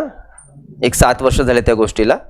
ठीक आहे, तुम्ही बऱ्यापैकी लहान असणार कदाचित तेव्हा. CAA ज्याला आपण सिटिझनशिप अमेंडमेंट ॲक्ट म्हणतो. हा कायदा काय सांगतो? हा काय अच्छा 2 कायदे आलेले होते. एक तुमचं CAA कायदा आलेला होता आणि एक अजून नॅशनल रजिस्ट्रेशन ॲक्ट आलेला होता. दोन्ही कायद्याबद्दल मी तुम्हाला सांगतोय. CAA कायदा काय म्हणतो? CAA कायदा सांगतो की देशाच्या बाहेरून विशेषतः बांगलादेश, पाकिस्तान, अफगाणिस्तान या 3 देशातनं, बांगलादेश, पाकिस्तान, अफगाणिस्तान या 3 देशातनं 2014 नंतर जीही लोक भारतामध्ये आलेले आहेत, पाकिस्तान, अफगाणिस्तान आणि बांगलादेशमधनं 2014 नंतर जी लोक भारतामध्ये आलेली आहेत आणि त्या लोकांमध्ये जी लोक हिंदू, बौद्ध, पारसी, ख्रिश्चन, सिख या धर्माचे असतील त्यांना नागरिकत्व दिलं जाणार. पुन्हा रिपीट करतो, नीट ऐका आणि बघा की कायद्यामध्ये दोष काय आहे.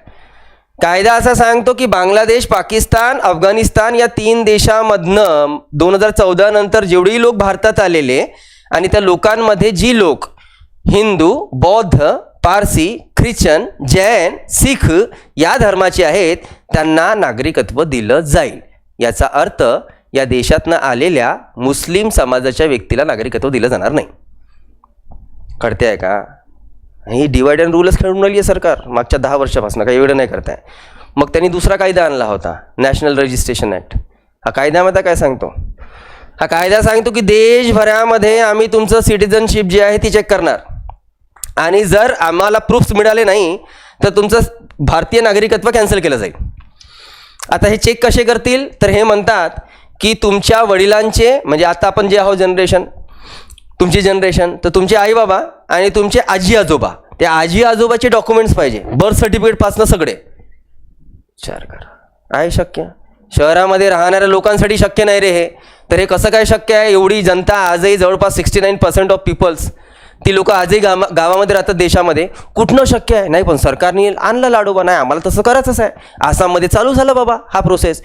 फक्त आसाममध्ये 10 लाख लोक, फक्त आसाम एक राज्य सांगतो, छोटंसं राज्य आहे, आसाममध्ये 10 लाख लोक हे नॉन सिटिझन्स भेटले. का? कारण की यांच्याकडे डॉक्युमेंट्स नाही आहे.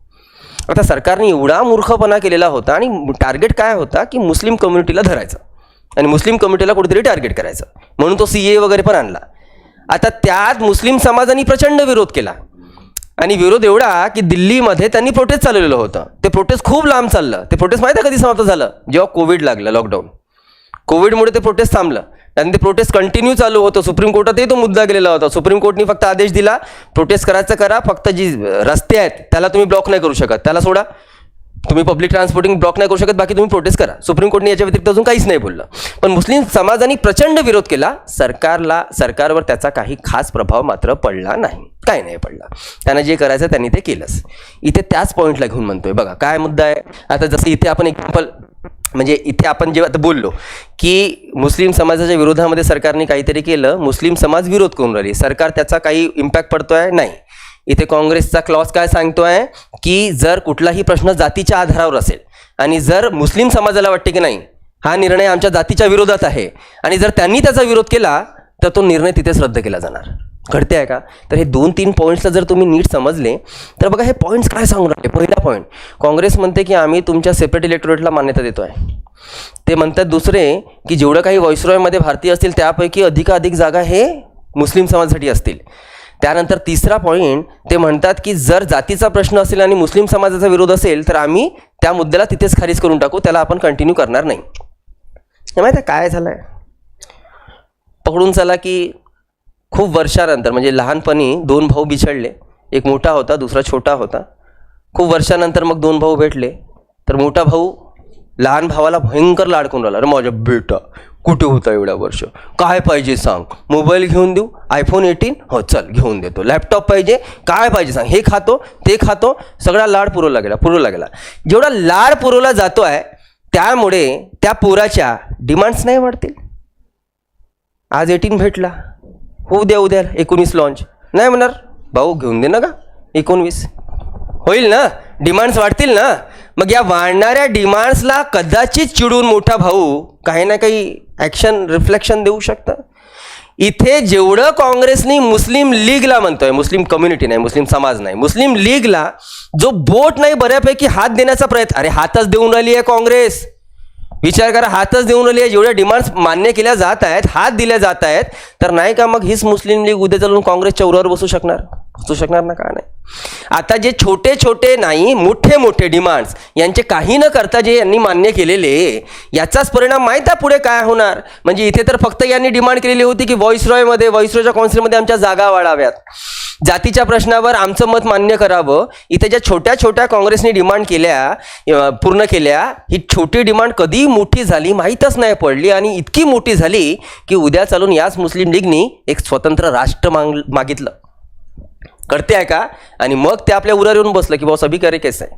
आपण तर यांच्या आधीच्या डिमांड पूर्ण केल्या, पण आता त्या डिमांड्स पूर्ण होत्या मुस्लिम लीगला ती सवय पडली आहे की काँग्रेस आपल्या डिमांड्स पूर्ण करते. तर याचे वाईट परिणाम पुढे आपल्याला भविष्यात दिसणार आहेत. इथे जे काही लखनौ करार झाला, हिंदू मुस्लिम करार झाला, काँग्रेस मुस्लिम लीग करार झाला, त्याचे भविष्यामध्ये आपल्याला परिणाम दिसतील.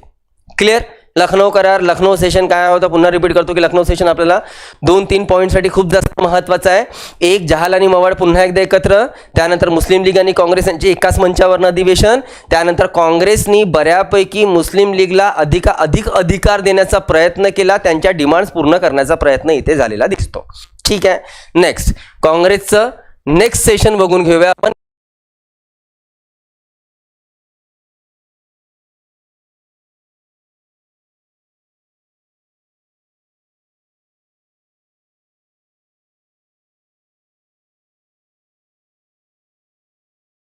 लागेल तर 1917चं अधिवेशन काही खूप खास असं आहे असं नाही आहे. 1-2 पॉईंट्स महत्त्वाचे, पण तरी त्याला आपण एका विशेष उद्देशाने बघून राहिलो आहेत.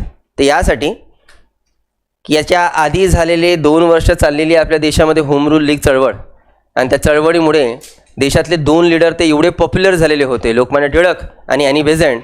तर एक कन्फर्म होतं की 1917च्या अधिवेशनाचे अध्यक्षस्थान या दोघांपैकी एका व्यक्तीला मिळेल.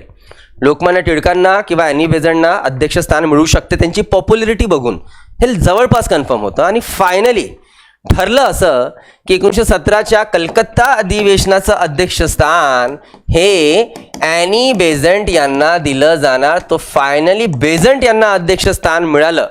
पण ॲनी बेझंटचं महत्त्व काय या काँग्रेसच्या अधिवेशनाचं अध्यक्षस्थान भूषवण्याचा, तर महत्त्व हे की या काँग्रेसच्या अधिवेशनाच्या अध्यक्ष होणाऱ्या फर्स्ट वुमेन, याच्या आधी बघितलं का कुठली महिला आपण, पहिली महिला आहे काँग्रेसचे अध्यक्षस्थान भूषवणाऱ्या ॲनी बेझंट. पण फक्त एवढंच लिहा की त्या पहिल्या महिला आहेत, पहिल्या भारतीय महिला आहेत का, आयरिश होत्या ना पहिल्या भारतीय महिला आपल्याला 1925.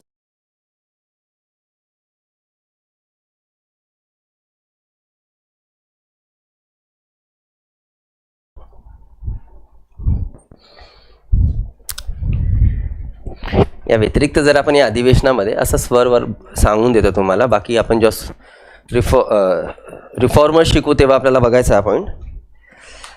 आपल्या देशाचे एक सोशल रिफॉर्मर आणि पॉलिटिकल लीडर होऊन गेलेले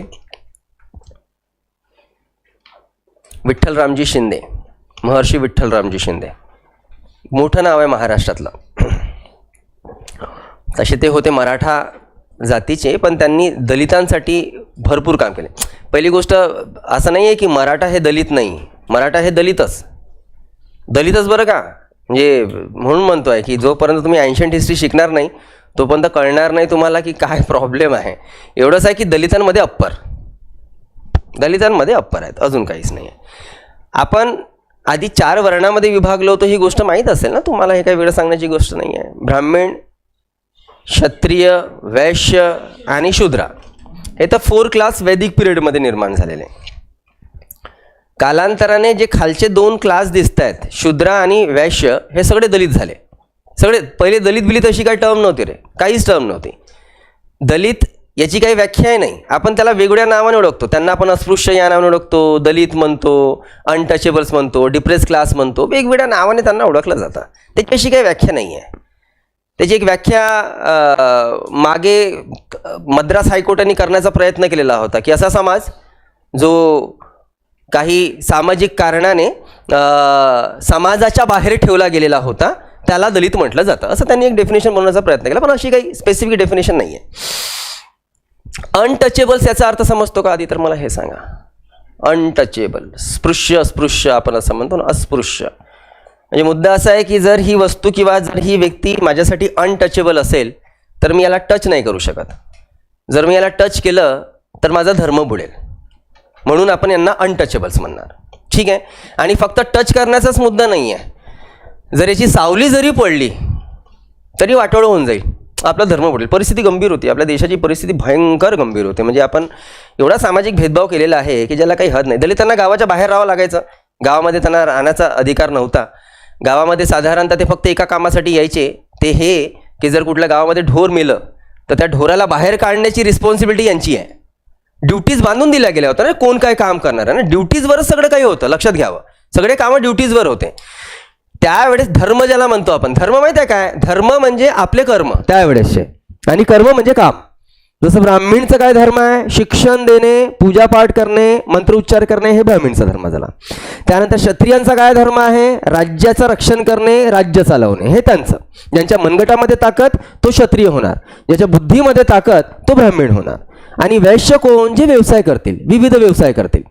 आणि शूद्र कोण, जे वरचे काहीच काम करू शकणार नाही, तर ॲटलिस्ट काही ना काही तर तू गावातला केर कचरा तू उचलू शकतो, तर ते शूद्र. तर अशा शूद्रांना मग साधारणतः एकच काम राहायचं, ढोर बिरमिला आहे, नाल्या बिल्या साफ करणे, आणि हे सगळे हे सगळे काम त्यावेळी शूद्र करायचे. विश्वास ठेवा, आताही परिस्थिती खूप काही बदलली अशातली गोष्ट नाही आहे. आत्ता मागे 2025ला फरवरी महिन्यामध्ये एक रिपोर्ट आलेली, आणि रिपोर्ट ही सांगते की अजूनही मॅनहोलमध्ये जाऊन काम करणारी लोक, मॅनहोल कळतं का, गडरीमध्ये उतरून रे, प्रत्यक्षात गडरीमध्ये उतरून काम करणाऱ्या लोकांची त्याचा एक रिसर्च झालेला, तर त्याची रिपोर्ट आलेली. रिपोर्ट ही सांगते की आजही देशामध्ये जेवढी लोक मॅनहोलमध्ये जाऊन उतरून काम करतात, जेवढी लोक काम करतात, त्यापैकी 74% ऑफ शेड्यूल कास्ट पॉप्युलेशन. तरी आपण म्हणतो की झालं ना आता 75 वर्ष, अजून किती दिवस फुकटात द्यायचं, करा ना रिझर्वेशन रद्द. ही परिस्थिती आहे देशाची. हम लोग बस इतना मोहल्ला देख के किसी को जज नहीं कर सकते की कोण कुठपर्यंत गेला आणि कोण कुठपर्यंत नाही गेला आहे. देशाची परिस्थिती अतिशय गंभीर आहे. अजूनही आपण तिकडे झारखंडसारख्या, राजस्थानसारख्या प्रदेशामध्ये गेलो तर तिथे जर दलित समाजाचा व्यक्ती जर घोडीवर चढला, फटके पडतात त्याला. अजूनही त्यांची वरात स्पृश्य लोकांच्या वस्तीतनं नाही जाऊ शकत, हाणामारी केली जाते, मंडप जाळले जातात. अजूनही एवढा द्वेष आहे. आपण नागपूरमध्ये किंवा आपल्या एरियामध्ये खूप चांगले आहोत, तुम्हाला सांगतोय. बाहेर गंभीर परिस्थिती आहे. म्हणजे ठीक आहे, माणूस जोपर्यंत जिवंत आहे रे तोपर्यंत भेदभाव तर होतो, मेल्यानंतरही होतो. तुम्ही उत्तर भारताच्या स्मशानघाटमध्ये जाल ना, तर तुम्ही विश्वास करा की त्याचे 2 पार्ट्स असतात. एक पार्ट जिथे ब्राह्मण, अग्रवाल, राजपूत यांना जाळलं जाऊ शकते, दुसरा पार्ट हे तिघं सोडून बाकी सगळे. विचार करा यार, मेल्यानंतरही एवढं डिस्क्रिमिनेशन कसं काय केलं जाऊ शकते. म्हणजे किती गंभीर परिस्थिती. मग त्यावेळेस अजून तरी तर झाला, आता संविधान लागू होऊन 75 वर्ष होऊन गेले, आपण एवढे प्रगत झालो, जगातली 6व्या-7व्या क्रमांकाची सगळ्यात मोठी इकॉनॉमी आहो. पण काय अर्थ त्या इकॉनॉमीचा, ज्या इकॉनॉमीमध्ये अजूनही एवढा जाती आणि धार्मिक मुद्द्याला घेऊन भेदभाव चालतो. गंभीर परिस्थिती आहे. तर त्यावेळेस गंभीर परिस्थिती होती आणि म्हणून त्यासाठी प्रयत्न भरपूर लोकांनी केले, प्रचंड प्रयत्न झाले. तर त्यामधलंच एक नाव आहे विठ्ठल रामजी शिंदे. त्यांनी 1970च्या कलकत्ता सेशनमध्ये एक रिझोल्युशन बांधलेला होता, तयार केला होता. रिझोल्युशनमध्ये काय सांगते, आपल्या देशाची सगळ्यात मोठी पॉलिटिकल पार्टी काँग्रेस, तर काँग्रेसमध्ये एक रिझर्वेशन जर पास झाला आणि काँग्रेसचे लीडर्स जर म्हणतील की हां आम्ही हे रिझोल्युशन मान्य करतो, त्याचा परिणाम सामान्य जनतेवर पडून जनतासुद्धा ते रिझोल्युशन मान्य करेल ना. अरे इम्पॅक्ट पडतो ना रे लीडर्सचा. जसं आज मोदीजींनी जर म्हटलं कि भाई स्वच्छ भारत मिशन के अनुसार हम 15 अगस्त को सारे लोग रस्ते पे उतर के झाड़ू मारेंगे. सिरियसली लोक मारतील लोक तेवढे फॅन आहेत बरं का मोदीजींचे, भयंकर फॅन आहेत. मंदिर बांधले गेले बिहारमध्ये मोदीजींचे, माहिती आहे का तुम्हाला. मंदिर बांधलं आहे, मोदीजींचं वेगळं मंदिर आहे, योगीजींचं वेगळं मंदिर आहे, बांधले गेले असं. इम्पॅक्ट पडतो लीडरचा जेव्हा लीडर बोलतो. आणि काँग्रेस जर मोठी पार्टी आहे तर काँग्रेसचा सुद्धा मोठा इम्पॅक्ट पडू शकतो. म्हणून शिंदे यांनी एक रेझोल्युशन पास केलेला होता की काँग्रेसमध्ये कुठलाच नेता स्पृश्य अस्पृश्य भेदभाव करणार नाही. No discrimination on the basis of caste, race, religion, है ना, या बेसिसवर एक रिझोल्युशन तयार करण्यात आला आणि पास झाला कलकत्ता अधिवेशनामध्ये की हो बस काँग्रेस मान्य करते की आम्ही रेसिझम मानणार नाही, आम्ही कास्टिझम मानणार नाही. सगळं पास झालं, सगळ्यांनी सह्या केल्या. आणि बेजोंची सही पहिली होती, सगळ्यांच्या सह्या होत्या. एक व्यक्तीने सही नाही केली आणि ते होते लोकमान्य टिळक. टिळकांची सही नव्हती. टिळक आपल्या देशाचे जबरदस्त लीडर, एक्स्ट्रीमिस्टमध्ये काँग्रेसचे पहिले खतरनाक लीडर जर बघायला गेलो आपण तर लोकमान्य टिळक. जेव्हा राष्ट्राची गोष्ट यायची ना, राष्ट्र देश, तेव्हा ते काही तडजोड करत नव्हते, नाही नेशन फर्स्ट. पण जेव्हा धर्माची गोष्ट यायची ना, बाकी सब सेकंडरी होत होता, सगळं सेकंडरी व्हायचं. टिळकांसाठी धर्म आणि धर्माचे प्रिन्सिपल्स आणि तो जो काही बेस होता धर्माचा, फूरवर्णा, ते खूप जास्त महत्त्वाचं होतं, भयंकर महत्त्वाचं होतं. आणि म्हणून आपण एज ऑफ कौन्सिल ॲक्ट बघितलं, आठवते 1892, 12 वर्षाखालील मुलींचा विवाह बेकायदेशीर, आठवते? त्याला विरोध करणारे पहिले व्यक्ती Lokmanya Tilak. Age of council ॲक्टला विरोध करणारे टिळक होते, लक्षात घ्या. पण त्यांचं इंटेन्शन काय होतं? त्यांचं इंटेन्शन असं नव्हतं रे की नाही ठीक आहे ना, का बरं तुम्ही 12 वर्ष कोण राहिले नाही, आमच्या मुलीचं लग्न 6व्या-7व्या वर्षी झालं पाहिजे. हा इंटेन्शन नव्हता. इंटेन्शन हा होता, तुम्ही कोण होता आमच्या धर्माबद्दल नियमावली करणारे, हा इंटेन्शन होता. पण तरी end of the day age of consent act हा काही समाजाच्या विरोधात नव्हता, हितामध्ये होता. 12 वर्षाखालील मुलींची विवाह बेकायदेशीर ठरवणे हे चांगलीच गोष्ट होती, त्याला मात्र विरोध केला. त्याच्यापेक्षा खतरनाक एक तुम्हाला सांगतो आहे, कोल्हापूरचे पुढे आपण शिकणार रिफॉर्मर्समध्ये राजश्री शाहू महाराज, नाव ऐकलं असणार. शाहू महाराजांसोबत एक प्रकरण घडलं आहे, वेदोक्त प्रकरण. शाहू महाराज मराठा समाजाचे होते, छत्रपतींचे वंशज आहेत, सांगण्याची गरज नाही आहे. दत्तक पुत्र होते तसे ते, म्हणजे वंशाचे नव्हते ते, दत्तक होते. त्यांचा इतिहास मी तुम्हाला सांगणार नंतर. एक स्टोरी सांगतो म्हणजे काय घडलं. 1899ची गोष्ट आहे ही. दरवर्षी आषाढीच्या काळामध्ये कोल्हापूरच्या छत्रपतींचं एक होम हवन आणि एक प्रॉपर म्हणजे एक जे काही एक धार्मिक एक स्पिरिच्युअल एक जे मेथड राहायची ती चालायची. तर त्याच्यासाठी त्यांना एक दिवस काढावा लागायचा. आणि कोल्हापूरमधनं वाहणारी नदी आहे पंचगंगा नदी. त्या पंचगंगा नदीच्या काठावर जाऊन त्यांना तिथे आंघोळ बिंघोळ करावी लागायची आणि भटजी यायचे आणि भटजी मग मंत्रबिंत्र म्हणून जे आहे ते त्यांचं सगळं तिथे इव्हेंट करून द्यायचे. तर मग 1899ला सुद्धा ते वर्ष आलं, तो इव्हेंट आला. महाराज पोहोचले सकाळी 6 वाजता. त्यांचे काही मित्रसुद्धा होते आणि भटजीसुद्धा पोहोचले. त्यांच्या मित्रापैकी एक मित्र ज्याला संस्कृतचं खूप चांगलं ज्ञान होतं. आणि जेव्हा भटजी यांनी पंडितांनी जेव्हा मंत्र उच्चार सुरू केला तेव्हा त्यांच्या त्या मित्राला कळलं की पंडित जे मंत्र म्हणून राहिले ना ते वेदोक्त मंत्र नाही आहेत, ते पुराणोक्त मंत्र आहेत. आता हे मंत्रांचे प्रकार आहेत बॉस वेगवेगळे, वेदोक्त मंत्र, पुराणोक्त मंत्र वेगवेगळे. तर तो पुराणोक्त मंत्र म्हणत होता. तर त्यांनी महाराजांना म्हटलं, महाराज गडबड आहे, पंडित असा करून आला आहे.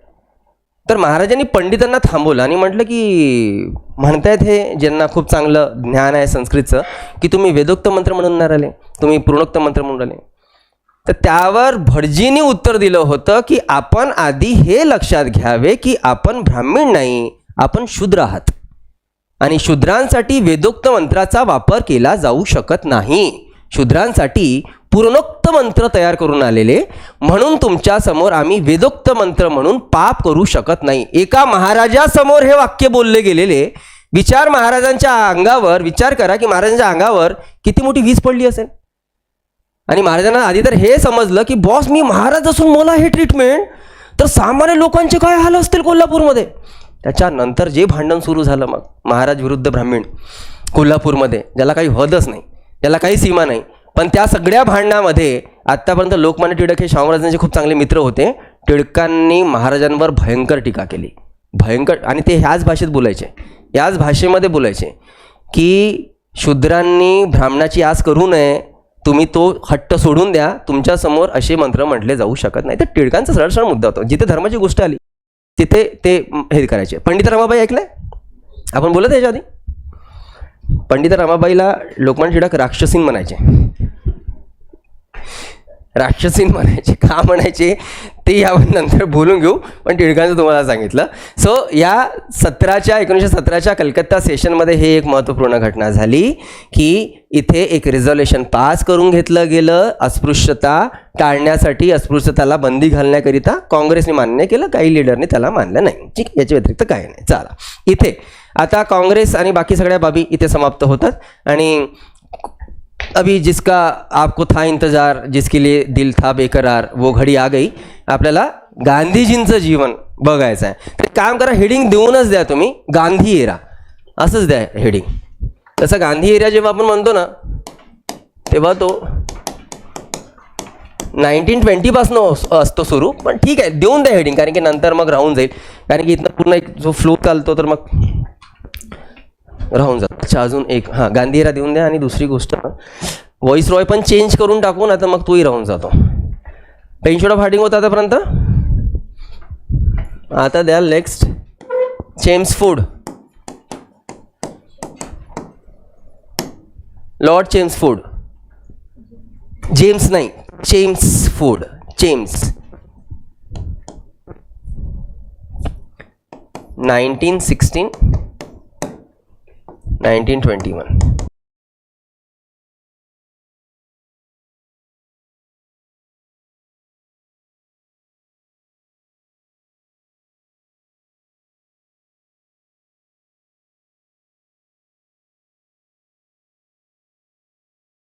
आधी आपण थोडं गांधीजींचं एक जीवन बघून घेऊया की त्यांची सुरुवात कशी झाली जीवनाची, कुठनं काय त्यांनी डिग्री वगैरे घेतली, आणि त्यानंतर मग आफ्रिकेला ते होते तर आफ्रिकेला जाण्यामागचं कारण काय, आणि सगळ्या गोष्टी आपल्याला बघायच्या.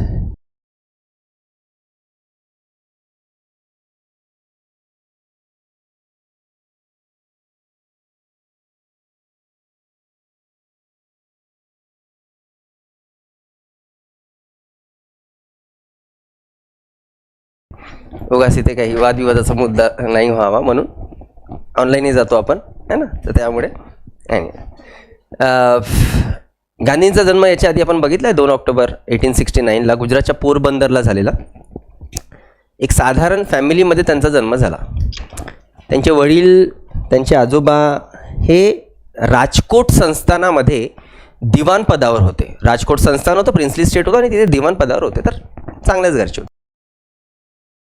त्यांची मॅट्रिकची एक्झाम झाली, 10वीची परीक्षा पास झाली, आणि त्यानंतर मग त्यांचा विवाह झालेला. आता त्यावेळेस तर परिस्थितीच अशी होती की मुलांचं म्हणजे मुलं हे तरी गांधीजी तरी जवळपास 14-15 वर्षाचे होते रे.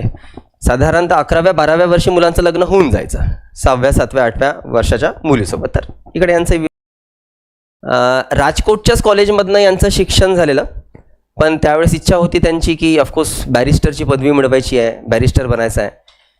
आणि बॅरिस्टरची पदवी मिळवण्यासाठी त्यावेळेस भारतीय हे युरोपातलेच दौरे करायचे. त्यावेळेस खूप मोठा हे होतं बरं का, क्रेज होता.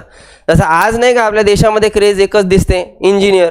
म्हणजे कुठल्याही गल्लीमध्ये कुठे कुंडाच्या घरामध्ये हात टाकलं तर 2-4 इंजिनियर असे बाहेर निघतात, बरोबर. तसं त्यावेळेस तो जो क्रेज होता तो होता बॅरिस्टरचा, म्हणजे वकील बना. अरे सगळेच वकील रे, लाईनीने वकील.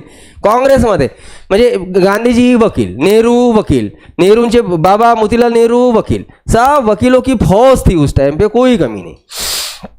तर गांधीजींना सुद्धा बॅरिस्टर बनायचं होतं, आणि त्यामुळे ते इंग्लंडच्या युनिव्हर्सिटीमध्ये गेले ॲज अ बॅरिस्टरची पदवी मिळवण्याकरिता.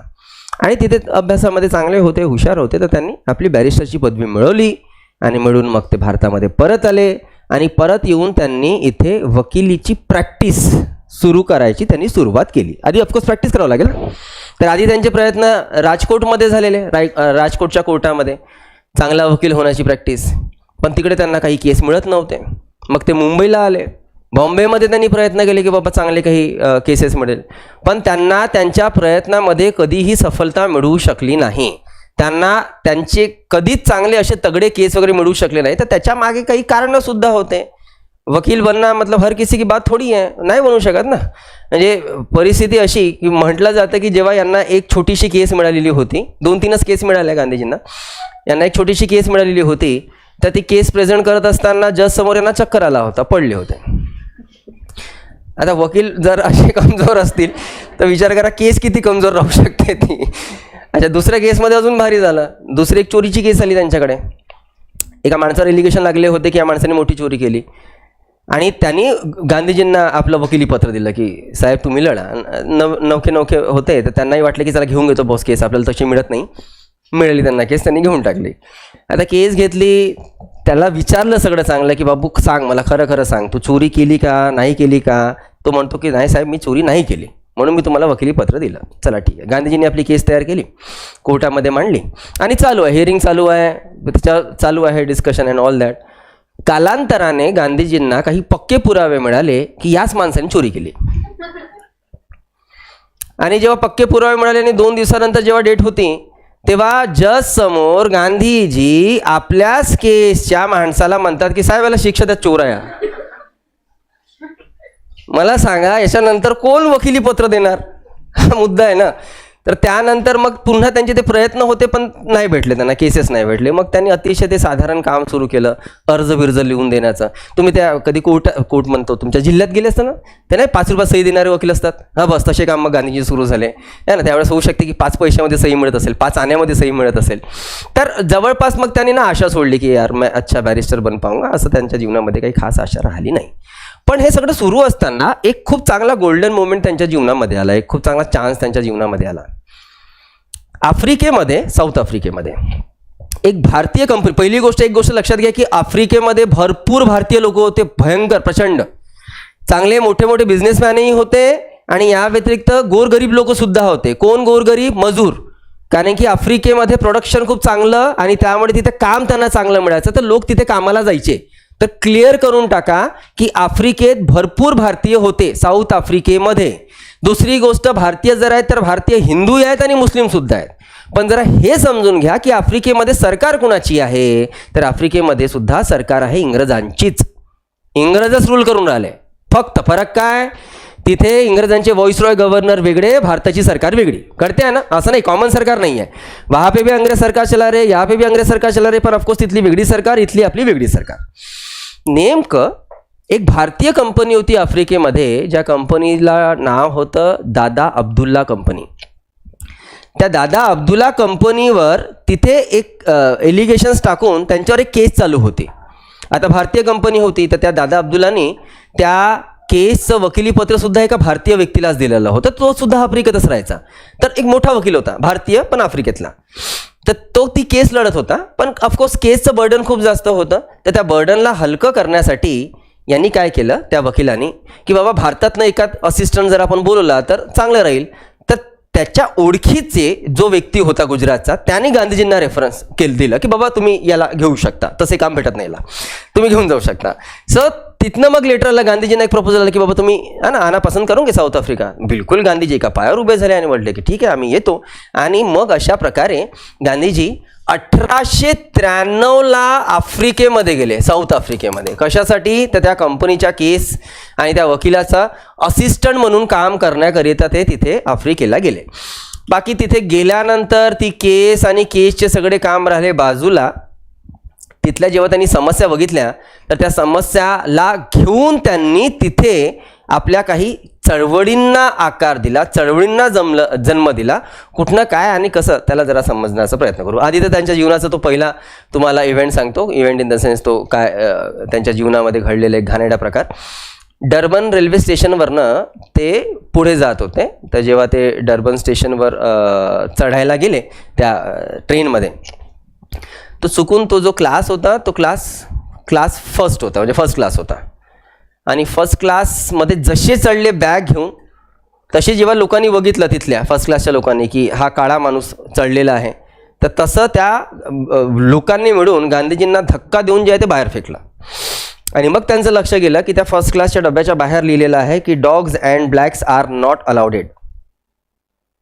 तसेच आपल्या देशातल्या सुद्धा ट्रेनच्या फर्स्ट क्लास डब्याच्या बाहेर लिहिलं जायचं की dogs and Indians are not allowed. म्हणजे कुत्र्यासारखे आपले हाल करून ठेवले होते यांनी, विचार करा. तर तो त्यांच्या जीवनातला तो पहिला प्रकरण. त्यानं ठीक आहे त्यांनी ते केसचं जे काम केलं, पण त्या व्यतिरिक्त त्यांनी जेव्हा साऊथ आफ्रिकेमध्ये राहणाऱ्या लोकांची प्रकार बघितला किंवा त्यांच्यावर होणारे अत्याचार बघितला, त्या अत्याचाराच्या पोटी त्यांनी तिथे आपलं एक मन बनवलेलं होतं की नाही बॉस इसके खिलाफ हमें लढणं जरुरी आहे. काय होतं जरा इथे समजून घेऊया. कारण की लक्षात घ्या, गांधीजी काही 60 महिन्यासाठी गेले नाही, 1893ला गेले होते आफ्रिकेमध्ये 1893 पासनं तर गांधीजी 1915 पर्यंत आफ्रिकेमध्ये आहेत. एवढे प्रदीर्घ वर्ष ते आफ्रिकेमध्ये होते. ते एवढा काळ त्यांनी केला काय, तो भाग जरा समजणे आवश्यक आहे. तर त्याला जरा समजण्याचा प्रयत्न करूया. तिथली सरकार, साऊथ आफ्रिकेची सरकार, जी ठीक आहे इंग्रजांची सरकार होती, पण ती सरकार भारताच्या सरकारपेक्षाही जास्त जुलमी होती, जास्त जाचक होती. आणि एवढी जाचक आणि जुलमी सरकार, तर या जाचक जुलमी सरकारने नेमकं काय केलं असे कायदे, तर असे कायदे करून ठेवलेले होते की ज्यामुळे काळ्यांचे म्हणजे जे ब्लॅक आहेत त्यांचे अधिकार पूर्णपणे हिरावून घेण्याचा प्रयत्न केला. लक्षात घ्या, जसं आपल्या देशामध्ये जे काही डिस्क्रिमिनेशन चालते, मला सांगा डिस्क्रिमिनेशन फक्त आपल्या देशामध्येच आहे की बाहेरही आहे? प्रत्येक ठिकाणी कुठे जा डिस्क्रिमिनेशन काही भी नाही रुक सकता. म्हणजे आपल्या देशामध्ये ठीक आहे डायव्हर्सिटी कास्टवर दिसते ना, म्हणून ते डिस्क्रिमिनेशन दिसतं. युरोपात गेले, अमेरिकेत गेले तर तिथे डायव्हर्सिटी हे ब्लॅक अँड व्हाईट पकडून झाला. जर कुठल्या देशामध्ये संपूर्ण सगळेच्या सगळेच गोरे भेटले, एक्झाम्पल काही आहेच नाही डिस्क्रिमिनेशन करण्याकरिता, मग मेन एंड वुमेन कॉमन है, सोसाइटी ऐसी है, वो नहीं छोड़ेंगे. ठीक है, डिस्क्रिमिनेशन कोई ना कोई ऊपर चढ़ने की कोशिश करेगा, कोई ना कोई मजबूत होने की कोशिश करेगा, हे कॉमन आहे. एनिवे तिथे ब्लॅक अँड व्हाईटचं डिस्क्रिमिनेशन भरपूर होतं आणि त्यांनी काळ्यांसाठी भयंकर भीषण कायदे करून ठेवले होते, विशेषतः भारतीयांसाठी. जसं मी तुम्हाला सांगितलं की आफ्रिकेमध्ये राहणारे भरपूरसे भारतीय हे बिझनेसमॅनही होते आणि बिझनेसमॅनच्या व्यतिरिक्त असे सामान्य जे मजूर वर्ग होता ना, तो सुद्धा होता. कारण की आफ्रिकेमध्ये फूड प्रोडक्शन खूप जास्त आणि त्यामुळे त्यांना सहजतेने काम मिळायचं आणि पगारही चांगले मिळायचे. तर ही लोक तिथे जायचे तर फॅमिली घेऊन जायचे.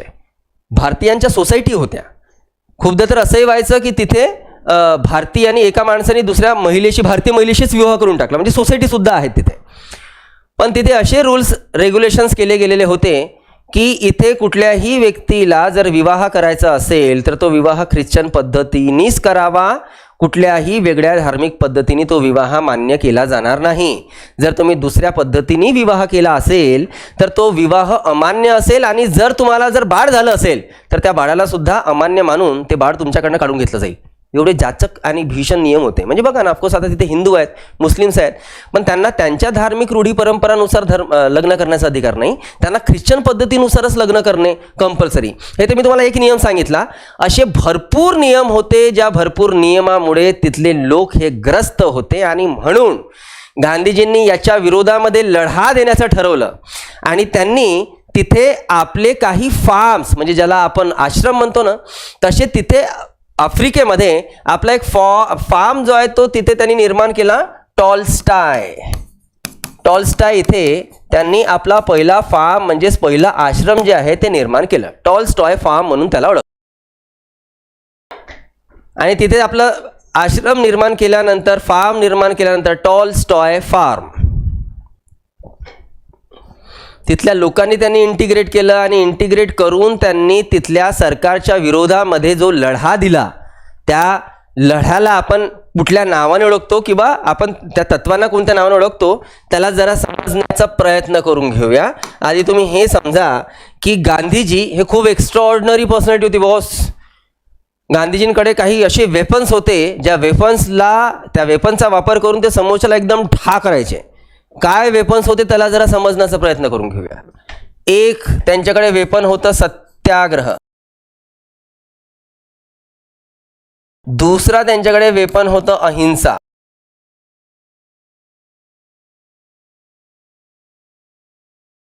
सगळ्यात खतरनाक वेपन होतं फास्ट, उपोषण, सगळ्यात खतरनाक. आणि सगळे छुपे वेपन होते. गांधीजी कुठलंही वेपन कधीही काढायचे आणि समोरच्याला बिलकुल ढा करायचे. पहिलं बघा, पहिलं बघा एक मिनिट, आपण जेव्हा मॉब काढून, जसं आता हे प्रोटेस्ट झालेलं, तर त्या प्रोटेस्टला आपण आंदोलन म्हणणार ना. हमने सरकार के खिलाफ आंदोलन किए. आपण हा शब्द नाही वापरत सत्याग्रह. आंदोलन आणि सत्याग्रह काही वेगळं नाही. फक्त फरक काय होऊन जाते, बाकीच्यांनी केलं तर आंदोलन, गांधीजींनी केलं तर सत्याग्रह. फक्त फरक एवढा होतो, अजून काहीच नाही आहे. पण गांधीजींच्या त्या आंदोलनाला सत्याग्रह का म्हटलं जातं, तर आधी त्या शब्दाची फोड करण्याचा प्रयत्न करा. सत्याग्रह म्हणजे सत्य, म्हणजे सत्याचा आग्रह, की हम सही है इसलिए हमारी डिमांड पूरी करना ही आपकी रिस्पॉन्सिबिलिटी, आणि म्हणून आम्ही तुमच्या विरोधामध्ये आंदोलन करून राहिलो आहे. तर त्यांच्या सत्याग्रहाचा हा कॉमन अर्थ निघतो सत्याचा आग्रह धरणे, त्यासाठी सत्याग्रह करणे. आणि म्हणून त्यांनी तिकडे आफ्रिकेमध्ये जे सुरू केलेलं होतं आंदोलन, त्याला त्यांनी नाव दिलं आहे सत्याग्रह. ठीक आहे. आणि या व्यतिरिक्त त्यांचं जे दुसरं वेपन आपण म्हणतो आहे ते आहे अहिंसा. अहिंसेचे खूप मोठे ते भोक्ता होते. काय त्याचं नाव यार, त्यांची आयडिओलॉजी वगैरे कशी बनलेली होती हे मी तुम्हाला ना नंतर सांगणार. म्हणजे आपल्याला पर्सनॅलिटी शिकायची आहेत, हिस्ट्री पूर्ण एंडमध्ये असताना ना, तेव्हा मी तुम्हाला सांगणार की गांधीजींची आयडिओलॉजी काय होती. आणि आयडिओलॉजी होती तर त्यांच्यावर कोणत्या विचाराचा किंवा कोणत्या विचारांचा त्यांच्यावर प्रभाव होता. गांधीजम असं ऐकलं कधी? गांधीवाद ऐकलं? गांधीवाद काय रे? थेरी आहे, आयडिओलॉजी आहे. भारतामध्ये या आयडिओलॉजीला खूप जास्त महत्त्व दिलं जाते. फक्त फरक असा आहे की भारतामध्ये गांधीजींच्या आयडिओलॉजीला महत्त्व दिलं जाते. जेव्हा ते आयडिओलॉजी मी शिकवेलं तुम्हाला तेव्हा तुम्ही थोडंसं त्याला जज करण्याचा प्रयत्न कराल की बॉस सही में इस आयडिओलॉजी के आधार पे हम देश चला सकते हैं, नहीं चला सकते, हे तुम्ही नंतर जज करत बसाल. मला आधी सांगा की तुमच्या मनामध्ये गांधीजींच्या प्रती कशी भावना आहे?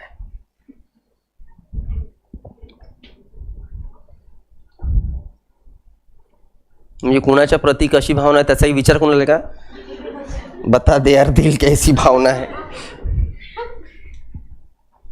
काय नाही, कारण की हा प्रश्न मी कॉमनली सगळ्या बॅचला विचारतो आणि जवळपास सगळ्यांचा जो साधारणतः जे रिस्पॉन्स असतं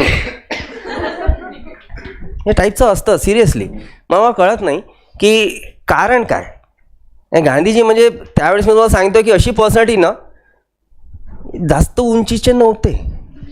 आणि दुसरी गोष्ट बघायला गेलं तर जर त्यांची आपण पर्सनॅलिटी पण बघायला गेलं तर तसंही बघा, त्यांच्या जीवनाचे दोन फेस काढू शकतो. एक सूट बूट पे रहने वाले इंसान और दूसरा वो फुल 6 पैक दिखा के चलते थे.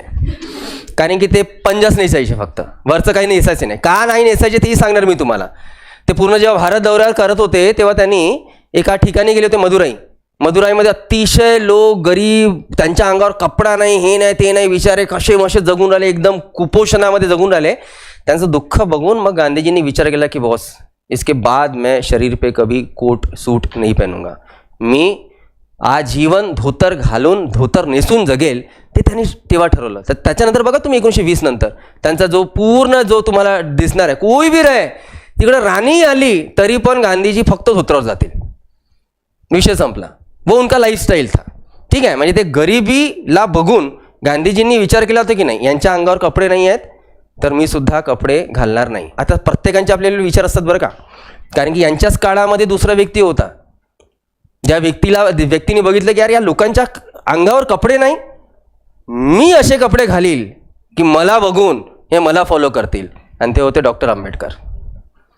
तो एक ने गरीब को देख के कपडे उतार दिए और दूसरे ने गरीब को देख के जो है वो उन गरीबों को कपडे पहनाया. दोघांमध्ये फरक आहे, दोघांमध्ये खूप फरक आहे बाबासाहेब आणि गांधीजीबद्दल. ठीक आहे, आपण दोघांमधले भांडण आणि सगळ्या गोष्टी आपल्याला नंतरही तसं बघायच्या आहेत. पण इथे त्यांचा जो विचार होता अहिंसेचा अर्थ करतो का? Non violence. यावर म्हटलं जातं की त्यांचा विचार कसा बनला होता अहिंसेचा, तर त्यांच्यावर बुद्धांचा खूप मोठा प्रभाव होता आणि या व्यतिरिक्त महावीर जैन यांचा सुद्धा प्रभाव होता. बुद्धांनी जे काही थेरीज दिलेल्या आहेत अहिंसेच्या आधारावर त्याचा त्यांच्यावर खूप चांगला प्रभाव होता आणि म्हणून त्यांनी अहिंसेची साथ कधीच नाही सोडली, अखेरपर्यंत नाही सोडली. त्यांनी प्रत्येक त्यांच्या चळवळीमध्ये 1920चं नॉन कोऑपरेटिव्ह मुवमेंट असेल, 1930चा सिव्हिल डिसओबिडियन्स मुवमेंट असेल, 1942चा क्विट इंडिया मुवमेंट असेल, प्रत्येक आंदोलनामध्ये त्यांचं आधी हे मत राहायचं, ए बाबू हिंसा नाही करायचं बरं का माझ्यासोबत, म्हणजे माझ्या आंदोलनामध्ये एकदम अहिंसक म्हणून जे आहे ते तुम्हाला आंदोलन करावं लागेल. त्यांनी हिंसेला कधीही सपोर्ट केलं नाही, त्यांनी अहिंसेलाच नेहमी प्रमोट केलं. पण त्यांनी हेही म्हटलं होतं की अहिंसा हा माझा फायनल शब्द नाही आहे. अहिंसा हा माझा फायनल शब्द नाही आहे तर याचा अर्थ असा निघतो की कधी कधी त्यांच्यामार्फत सुद्धा हिंसा होऊ शकते. हे तुम्हाला एथिक्समध्ये खूप चांगलं, आता आपल्याला पुढच्यामध्ये एथिक्स सुरू होईल ना, फिर देखना मैं इसका फिलॉसॉफी कैसे बताता तुमको की कशा प्रकारे त्यांच्या अहिंसेचा मुद्दा होता. पण एक एक्झाम्पल देतो.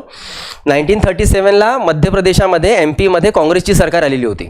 सेम टाईम मध्य प्रदेशामध्ये ना प्लेग पसरला होता, भयंकर. प्लेग कशामुळे पसरून राहिला? उंदरांपायी, पांढरे पिसाची उंदरं. आणि त्या उंदरांपायी एवढी लोक मरून आली की ज्याला काही हद नाही. आता मुद्दा असा आहे की जर प्लेग थांबायचं असेल तर काय करावं लागेल? उंदराला मारावं लागेल. पण उंदराला मारलं तर काय होईल? अरे हिंसा होईल ना. तर मग कसं होईल? गांधीजी कानपट नाही शेकतील यांचे काँग्रेसचे. तर मग त्यांनी लेटर पाठवलं गांधीजींना, साहेब इकडे अशी अशी परिस्थिती निर्माण झाली, उंदरं हे जे आहे ते प्लेग पसरलेलं आणि लोक मरून राहिले. आता आम्ही चिंतेत आहोत की आम्ही जर आता उंदरांना काही केलं नाही तर ते लोकाला मारतील. आणि आम्ही जर काही उंदराच्या विषयी काही हे घेतलं, काही निर्णय घेतला तर तुम्हाला वाईट वाटेल. तर काय करावं? तर गांधीजींनी 2 दिवस यावर विचार केला आणि 2 दिवसानंतर मग पत्र पाठवून त्यांना उत्तर दिलं, मारून टाका उंदरांना. काही ना काही तर मधला मार्ग काढावा लागेल ना. तर म्हणून गांधीजींचं मत असं होतं की हा माझा काही अंतिम शब्द नाही आहे, अहिंसा, कधीतरी हिंसा होऊ शकते. गांधींचं सरळ मत होतं रे. गांधीचं मत काय होतं की बघा, हिंसा करणे हा पॉझिटिव्ह सेन्समध्ये तुम्ही हिंसा करू शकता, निगेटिव्ह सेन्समध्ये नाही करू शकत. आता पॉझिटिव्ह आणि निगेटिव्ह काय पकडून चला. पुरूची तब्येत खूप जास्त खराब आहे आणि पुरू म्हणतो की मी डॉक्टरकडे जाणार नाही. पण आता जर डॉक्टरकडे गेला नाही तर त्रास याला होऊ शकतो की नाही. आणि परिस्थिती अशी की याला इंजेक्शन घेणे आवश्यक आहे आणि हा इंजेक्शनला भयंकर भेटतो आणि डॉक्टर आणतो एवढं मोठं इंजेक्शन याला द्यायला. आता एक प्रकारची डॉक्टरची ही हिंसा नाही का? आहे ना हिंसा.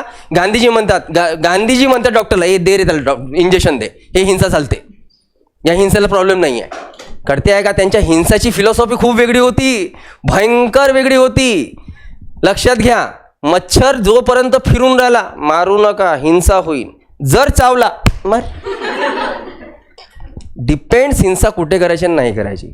कळते आहे का? त्यांची आयडिओलॉजी जरा वेगळी होती. तर अहिंसा. आणि मजेची गोष्ट, आपल्या देशामध्ये स्वातंत्र्यानंतर आपल्या IPC मध्ये, इंडियन पेनल कोडमध्ये फाशीची तरतूद राहू नये अशी डिमांड करणारे पहिले व्यक्ती, की कुठल्याच भारतीय व्यक्तीला स्वातंत्र्यानंतर फाशीची शिक्षा देऊ नका. तुम्ही भले तुम्ही कुठलीही शिक्षा द्या, आजीवन कारावास द्या, फाशीची शिक्षा देऊ नका, असं गांधीजींनी मत मांडलं. आणि बघा हा काय विरोधाभास आहे की ज्या माणसांनी असं मत मांडलं आहे की कुणाही व्यक्तीला फाशी होऊ नये. आपल्या देशामध्ये ज्या व्यक्तीला पहिली फाशी झाली ना स्वातंत्र्यानंतर, तो व्यक्ती गांधीजीचा मर्डरर होता, नथुराम गोडसे. त्याला देशामध्ये पहिली फाशी झाली स्वतंत्र भारतामध्ये, त्यांनी गांधीचा मर्डर केला. तर हा विरोधाभास दोघांमध्ये. पण तरीही गांधीजींनी अहिंसेच्या तत्वावर जे आहे ते म्हणजे अखेरपर्यंत आपला लढा देण्याचा प्रयत्न केला. आणि त्यांचा सगळ्यात खतरनाक जो वेपन होतं ते होतं फास्ट. काही झालं, आमरण उपोषण, काही कधी उधर दुनिया इधर की उधर हो जाए, उनको फरक नाही पडता. जर त्यांनी असं मत मांडलं हे व्हायला पाहिजे, जर ते होत नसेल ठीक आहे, हम बैठ रहे अभी. सरळ एवढं त्यांनी जीवनामध्ये एवढं उपोषण केलं आहे की ज्याला काही हद नाही. त्यांच्या पर्सनॅलिटीवरनं पण कळतेस की नेमकं की वो उनका डाएट जबरदस्त होगा उस टाइम पे. ठीक आहे, लक्षात घ्या. प्रत्येक वेळेस म्हणजे त्यांचे उपोषणाचे दिसणार आहे रे, प्रत्येक वेळेस. म्हणजे तुम्हाला सांगतो की 1930ला आपल्याला एक इव्हेंट बघायचा आहे, ज्याला आपण गांधी आंबेडकर पॅक्ट म्हणतो, त्याला आपण गांधी आंबेडकर करार म्हणतो, त्याला आपण पुना पॅक्ट म्हणतो, त्याला आपण एरवडा पॅक्ट म्हणतो, वेगळ्या नावाने ओळखतो. झालं असं की त्यावेळेस होता इंग्लंडचा प्राईम मिनिस्टर रॅम्से मॅकडोनल्ड, आणि रॅम्से मॅकडोनल्डनी एक कम्युनल अवॉर्ड डिक्लेअर केला होता. कम्युनल अवॉर्ड काय आहे तर कम्युनल अवॉर्ड मार्फत दलितांना सेपरेट इलेक्टोरेट दिलं जाणार होतं. आणि त्याच्या आधी बाबासाहेबांनी खूपदा मागणी केली होती. राऊंड टेबल कॉन्फरन्स चाललेली होती 1930 ते 32. तिथे बाबासाहेबांचं मत होतं की बॉस त्यांनी त्याच्या आधी एक आर्टिकल लिहिलं होतं, आम्ही शासनकर्ती जमात बनणार. हा किती मोठा सेंटेन्स त्यांनी दिलेलं की आम्ही शासनकर्ती जमात बनणार, म्हणजे आम्ही अशी जात पुढे बनू जे शासन करतील. ज्यांना आतापर्यंत गावामध्ये राहण्याचा अधिकार नव्हता त्यांना शासन कारभार करण्याचं स्वप्न दाखवून आले, हीच खूप मोठी गोष्ट. राऊंड टेबल कॉन्फरन्समध्ये लई भांडणं झाले यांच्यामध्ये, पण बाबासाहेबांनी आपलं मत मांडलं की नाही बाबा, आम्हाला पाहिजे ना स्टँड पाहिजे ना, आम्ही किती दिवस लोकांच्या घरचे जे आहे ते भांडे कुंडे करू, आम्हालाही शासनामध्ये आणा. तर फायनली रॅम्से मॅकडोनल्डनी दलित समाजाला सेपरेट इलेक्टोरेट देऊन टाकला. डॉक्टर आंबेडकरांचा त्यांच्या जीवनातला तोपर्यंतचा सगळ्यात मोठा विजय. पण जेव्हा तिकडे मॅकडोनल्डनी जातीय निवडाच्या मार्फत दलित समाजाला सेपरेट इलेक्टोरेट दिला, जसं गांधीजींना कळलं त्यावेळेस गांधीजी एरवडा तुरुंगामध्ये होते. तर गांधीजी म्हणतात सरकारला की तुम्ही तुमचा निर्णय घ्या, नाहीतर मी आमरण उपोषणाला बसतो. आणि गांधीजी बसले उपोषणाला. आता मुद्दा असा आहे बॉस की एवढ्या प्रयत्नाने तिकडे दलितांना सेपरेट इलेक्टोरेट भेटतंय आणि गांधीजी ते आमरण उपोषणाला बसले. तर गांधीजींचं मत काय, दलित हिंदूंचा घटक आहे आणि आम्ही दलितांना हिंदूंपासून तुटू देणार नाही. आणि यांचं मत कसं होतं गांधीजींचं की सबुरी, जे काही होईल भविष्यामध्ये नीटच होईल.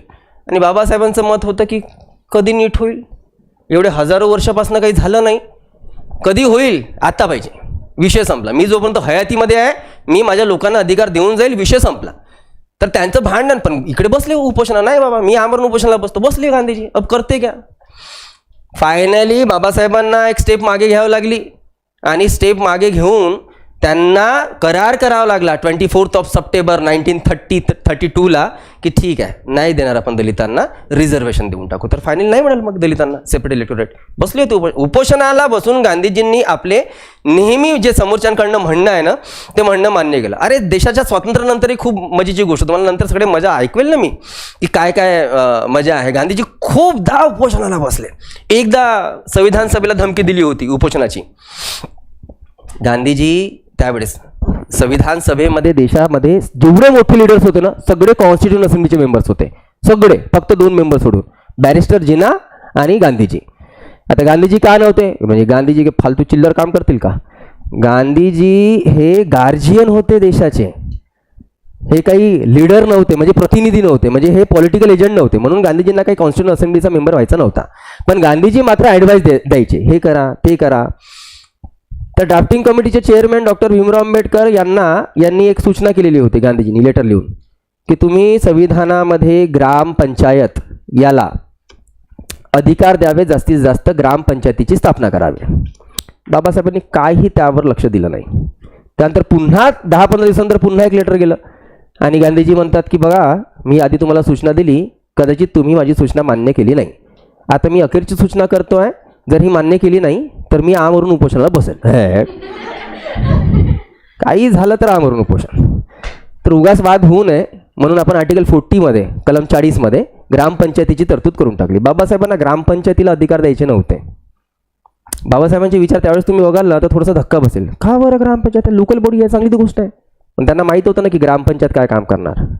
त्यांना माहीत होतं की ग्रामपंचायत कमी, जात पंचायत जास्त आहे. एंड ऑफ दी डे ग्रामपंचायतीमध्ये अधिकार जातीलाच मिळतील आणि ते शासन काय. मी तुम्हाला खूप चांगलं एक्झाम्पल देतो बाळांना, 2022चे एक्झाम्पल देतो, आत्ताचं 4 वर्ष आधीचं. हरियाणाची गोष्ट आहे. हरियाणामध्ये एक केस झाली, एक मुलगा मुलगी जे आहे ते सैराट झाले, म्हणजे पडून गेले. लव्ह मॅरेज केलं. ऑफकोर्स ती मुलगी जी आहे ती अप्पर कास्टची होती, मुलगा लोअर कास्टचा होता. बॉस गावाच्या सरपंचांनी अख्खी टीम लावली रे त्यांना शोधण्याचा. शोधलं. तो व्हिडिओ कारण की व्हायरल झालेला होता, तो व्हिडिओ बघून सांगतोय मी तुम्हाला. शोधलं त्यांना एका रूममध्ये पॅक करून. सरपंच यंग होतं, म्हणजे असेल तो 45-50 वर्षाचा असेल. त्या माणसाने एवढं बेल्टनी मारलं दोघांना की ज्याला काही हद्द नाही. तो मुलगा बिचारा रक्तबंबाळ होता. ही शिक्षा नव्हती, मात्र शिक्षा माहिती काय होती? शिक्षा ही होती की तो सरपंच थुंकायचा आणि त्यांना थुंक चाटायला लावायचा. आत्ताही चालते जात पंचायत. अपन तो 80 साल पहले की बात कर रहे. विचार करा की काय भीषण अवस्था होती. पण तरी ठीक आहे, गांधीजींनी उपोषणाची धमकी दिली आणि मानलं गेलं. तर जवळपास नेहमीच यांचे जे आहे ते मानलं गेलं आहे. पण नेहमीच मानलं गेलं अशातली गोष्ट नाही आहे. एकदा नाही मानलं गेलं होतं, तेव्हा झाली होती गडबड. 1942ला चले जाव चळवळ झाली, क्विट इंडिया मुवमेंट. त्या चळवळीचे 2 फेजेस आहेत. एक अतिशय शांत पद्धतीने, दुसरं हे लोक खूप हिंसक झाली होती. लोकांनी रेल्वेच्या पूर्ण पटऱ्या तोडताड करून टाकल्या, ऑफिसेस जाळजूळ करून टाकले, टेलिफोनच्या तारा तोडल्या. जवळपास सरकारचं 40 लाखाच्या वर नुकसान झालेलं होतं. तर मग नुकसान झालं तर नुकसान करणारे कोण? लोक. पण लोक आहेत तर या चळवळीला सुरू कोणी केलं? गांधीजींनी. मग नेमकं कल्प्रिट कोण? गांधीजी. तर त्यावेळेस देशाचा व्हॉइसरॉय होता लिन लिथगो. त्या लिन लिथगोनी एक पुस्तक लिहिली होती 86 पेजेसची, Congress responsible for the disturbance, हे टायटल त्याचं होतं. आणि त्या पुस्तकामध्ये त्यांनी एलिगेशन लावले होते की जो माणूस स्वतःला अहिंसक म्हणतो तो या देशाचा सगळ्यात मोठा हिंसक माणूस आहे आणि त्या माणसामुळे देशामध्ये एवढी हिंसा होऊन या देशाचं एवढं नुकसान झालं. म्हणजे त्यांनी गांधीजींवर अशा प्रकारे आरोप लावले. ऑफकोर्स भाई गांधीजी का हर्ट हुआ ना, इगो. आणि इगो हर्ट झाला तर गांधीजी मग सरळ ये अपने शब्द वापस लो, नाहीतर मी आमरण उपोषणाला बसतो.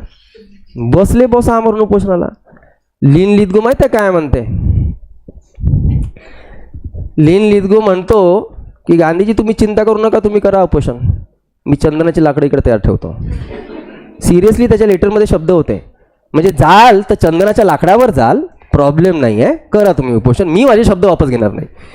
तर असं नाही की सगळ्या हर टाइम पे ये उनका जो टेक्निक था वो सफल हुआ ही. पण तोच लिन लिथगो ना, यांना इमोशनल ब्लॅकमेलर म्हणायचं याच्यामुळे. विचार करा ना, हे एक प्रकारचं इमोशनल ब्लॅकमेल आहे. आपल्या घरचं पोट्ट नाही जिद्द करते आणि नाही काही आपण केलं तर पोट्ट खाणं गेलं सोडते, त्याची मान्य करावंच लागते आपल्याला. तर साधारणतः गांधीजीकडे हीच चांगली टेक्निक होती, नाही मानणे फास्ट बॅटिंग. पण या 3 तत्वावर, या 3 शस्त्राच्या आधारावर त्यांनी मात्र सरकारला हलवलं. आणि हलवलं तर फक्त तिकडल्याच नाही, म्हणजे भारतातल्याच नाही रे, आफ्रिकेच्या सरकारला सुद्धा हलवलं त्यांनी. जो काही भारतीयांवर तिथे त्या कालावधीमध्ये जो अत्याचार व्हायचा, त्या अत्याचाराच्या विरोधामध्ये सत्याग्रह चालवून अहिंसक आधारावर, उपोषणाच्या आधारावर त्यांनी तिथल्या आफ्रिकन सरकारकडनं भारतीयांचे अधिकार हे मिळवून घेतले. फायनली 1914ला आफ्रिकाच्या सरकारने, साऊथ आफ्रिकेच्या सरकारने नवीन कायदा केला. त्या कायद्यानुसार साऊथ आफ्रिकेमध्ये राहणाऱ्या भारतीयांना सुद्धा आता काही ठराविक अधिकार दिले जाणार होते. तर गांधीजींनी जो एवढा प्रदीर्घ काळ तिथे लढा दिला ना, तो लढा फायनली सफल ठरला. आणि सफल ठरल्यानंतर मग आता गांधीजी तिथनं फ्री झाले कम्प्लिटली. पण बघा 1893 पासून तर 1914 पर्यंत 30 वर्ष त्यांना लढा द्यावा लागला. 30 वर्षापेक्षा अधिक काळ त्यांना लढा द्यावा लागला. तेव्हा कुठे त्यांना तिथे सफलता प्राप्त झाली. पण ॲक्च्युली हा खूप मोठा इव्हेंट झाला ना आफ्रिकेमध्ये. एक भारतीय व्यक्तीने जे ते अधिकार मिळवून घेतले भारतीयांसाठी, याची खबर भारतामध्ये सुद्धा पसरली. आणि भारतामध्ये त्यावेळेस जे मोठे लीडर होते काँग्रेसचे, ते होते गोपाळकृष्ण गोखले. कन्फ्यूज नका व्हा. तुम्ही मला सर आता असं तुम्ही सांगितलं होतं 1915ला मेला, तर 1915 ना 14 सांगतोय ना, 1 वर्ष आधी होणार आहे आपण. 1914ला गोपाळकृष्ण गोखले मोठे लीडर. गोखले साहेबांना कळलं जेव्हा की एक कोणी मोहनदास करमचंद गांधी हे गुजराती व्यक्ती आफ्रिकेमध्ये आहेत आणि मोठे लीडर आहेत तिथे, तर तेव्हा त्यांनी त्यांना लेटर पाठवलं आणि म्हटलं की बाबा तुमच्यासारख्या लीडरची भारतामध्ये गरज आहे, तर तुम्ही भारतामध्ये या आणि भारताच्या जे आंदोलन आहे त्या आंदोलनाला लीड करा, की जेणेकरून आपणही पुढे भविष्यामध्ये आपले अधिकार प्राप्त करून घेऊ शकणार. आणि बिलकुल गांधीजींनी त्यांचं म्हणणं एक्सेप्ट केलं. एक्सेप्ट करून ते आता भारतामध्ये येणार होते. पण लक्षात घ्यावा, जेव्हा ते भारतामध्ये यायला निघाले तेव्हा ते साऊथ आफ्रिकेमधनं इंग्लंडला गेले, इंग्लंडमधनं भारतात आले. ठीक आहे, थोडे उलटे. आणि जेव्हा ते इंग्लंडच्या बोटीवरनं बसून भारतामध्ये येत होते तेव्हा त्यांनी एक घोषणा केली होती भारतीयांसाठी. ती घोषणा ही होती की पहिल्या महायुद्धाच्या गंभीर परिस्थितीमध्ये संपूर्ण भारतीयांनी सरकारला सपोर्ट करावं, सरकारला विरोध करू नये. म्हणजे बघा, आपण त्याच गांधीजींबद्दल बोलून आलो जे गांधीजी सरकारच्या विरोधात लढणार आहेत भविष्यात. पण आत्ता 1914ला मात्र 15ला मात्र त्यांनी ही घोषणा केलेली की पहिल्या महायुद्धाच्या गंभीर परिस्थितीमध्ये भारतीय जनतेने सरकारला फुल सपोर्ट करावं. आता हे सरकारच्या फेवरमध्ये दिलेलं स्टेटमेंट आहे. सरकारच्या फेवरमध्ये स्टेटमेंट जे दिलं म्हणून सरकारने गांधीजींना कैसर ए हिंद ही पदवी बहाल केली होती. त्याला सरकार विविध लोकांना टायटल्स द्यायची जे त्यांच्या फेवरमध्ये राहायचे. तर सरकारमार्फत कैसर ए हिंद ही पदवी गांधीजींना मिळाली.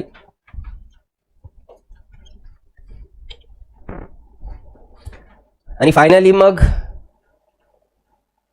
एवढा लांब लचक प्रवास करून गांधीजी भारतामध्ये 9 जानेवारी 1915ला भारतात परतले. 9 जानेवारी. लक्षात घ्या, या दिवसाचं महत्त्व आहे आज खूप जास्त, कारण की दरवर्षी भारत सरकार 9 जानेवारी हा दिवस प्रवासी भारतीय दिन म्हणून साजरा करते. आणि तुम्हाला करंटवर प्रश्न बनतात यावर.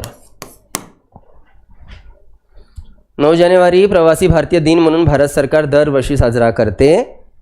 यावर प्रश्न बनत असताना करंटवर प्रश्न बनतात. विचारलं जाते अमुक अमुक नंबरचं प्रवासी भारतीय दिन कुठे झालेलं होतं, कोणत्या वर्षी झालं होतं, अध्यक्ष कोण होते, प्रश्न बनतात.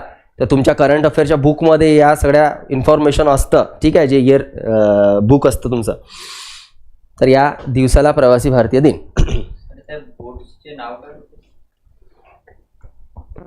आता जेव्हा ते इंग्लंडला गेले होते तेव्हा क्लाइडनी गेलेले होते आणि आले तेव्हा काय पेनिन्सुलार की असं काहीतरी नाव होतं, मला क्लिक नाही होतं. क्लाइडनी गेले होते मात्र हे माहीत आहे. आता बघा, जेव्हा ते भारतामध्ये परत आले तर आल्यानंतर त्यांनी लगे काँग्रेस जॉईन नाही केलं. नाही, सगळ्यात आधी त्यांनी गोखलेंची भेट घेतली. गोखले साहेबांनी त्यांना एक सल्ला दिला.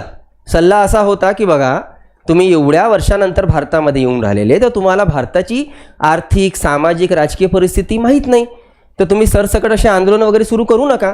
तुम्ही जरा संपूर्ण देशाचा एकदा एक भ्रमण करून घ्या, प्रवास करून घ्या, समजून घ्या की काय समस्या आहेत देशामध्ये, पॉलिटिकल, इकॉनॉमिक, आणि त्यानंतर मग तुम्ही काँग्रेस जॉईन करा. तर गांधीजींनी त्यांचं म्हणणं ऐकलं आणि म्हणणं ऐकून गांधीजींनी इथनं 1 वर्ष भारताचं भ्रमण केलं. 1 वर्ष. आणि 1 वर्ष भारताचं भ्रमण केल्यानंतर मग त्यांनी पुढे काँग्रेसला जॉईन करण्याचं ठरवलं. पण हे 1 वर्षाच्या कालावधीमध्ये त्यांनी एक महत्त्वपूर्ण निर्णय घेतला. त्यांनी 1916ला आपलं फर्स्ट आश्रम भारतामध्ये स्थापन केलं. फर्स्ट आश्रम भारतामध्ये स्थापन केलं. ते आश्रम सगळ्यात आधी स्थापन झालं होतं कोचार्बला, गुजरात. पण कोचार्बला प्लेगची साथ असल्या कारणाने त्याला तिथनं हलवलं गेलं आणि कोचार्बमधनं मग ते हलवून 1916ला बोला गुजरातमध्ये गांधीजींचं सगळ्यात प्रसिद्ध साबर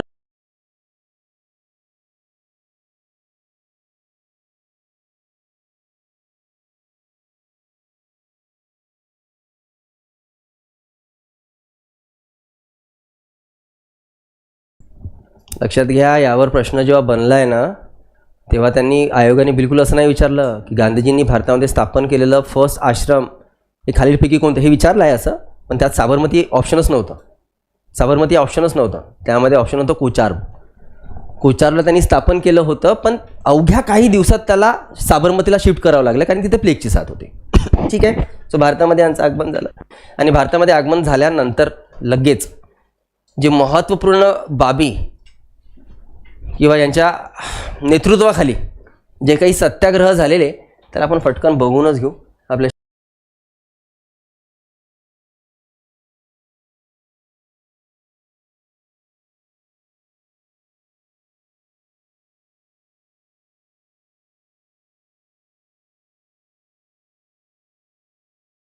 गांधीजींच्या नेतृत्वाखालील भारताचे सत्याग्रह.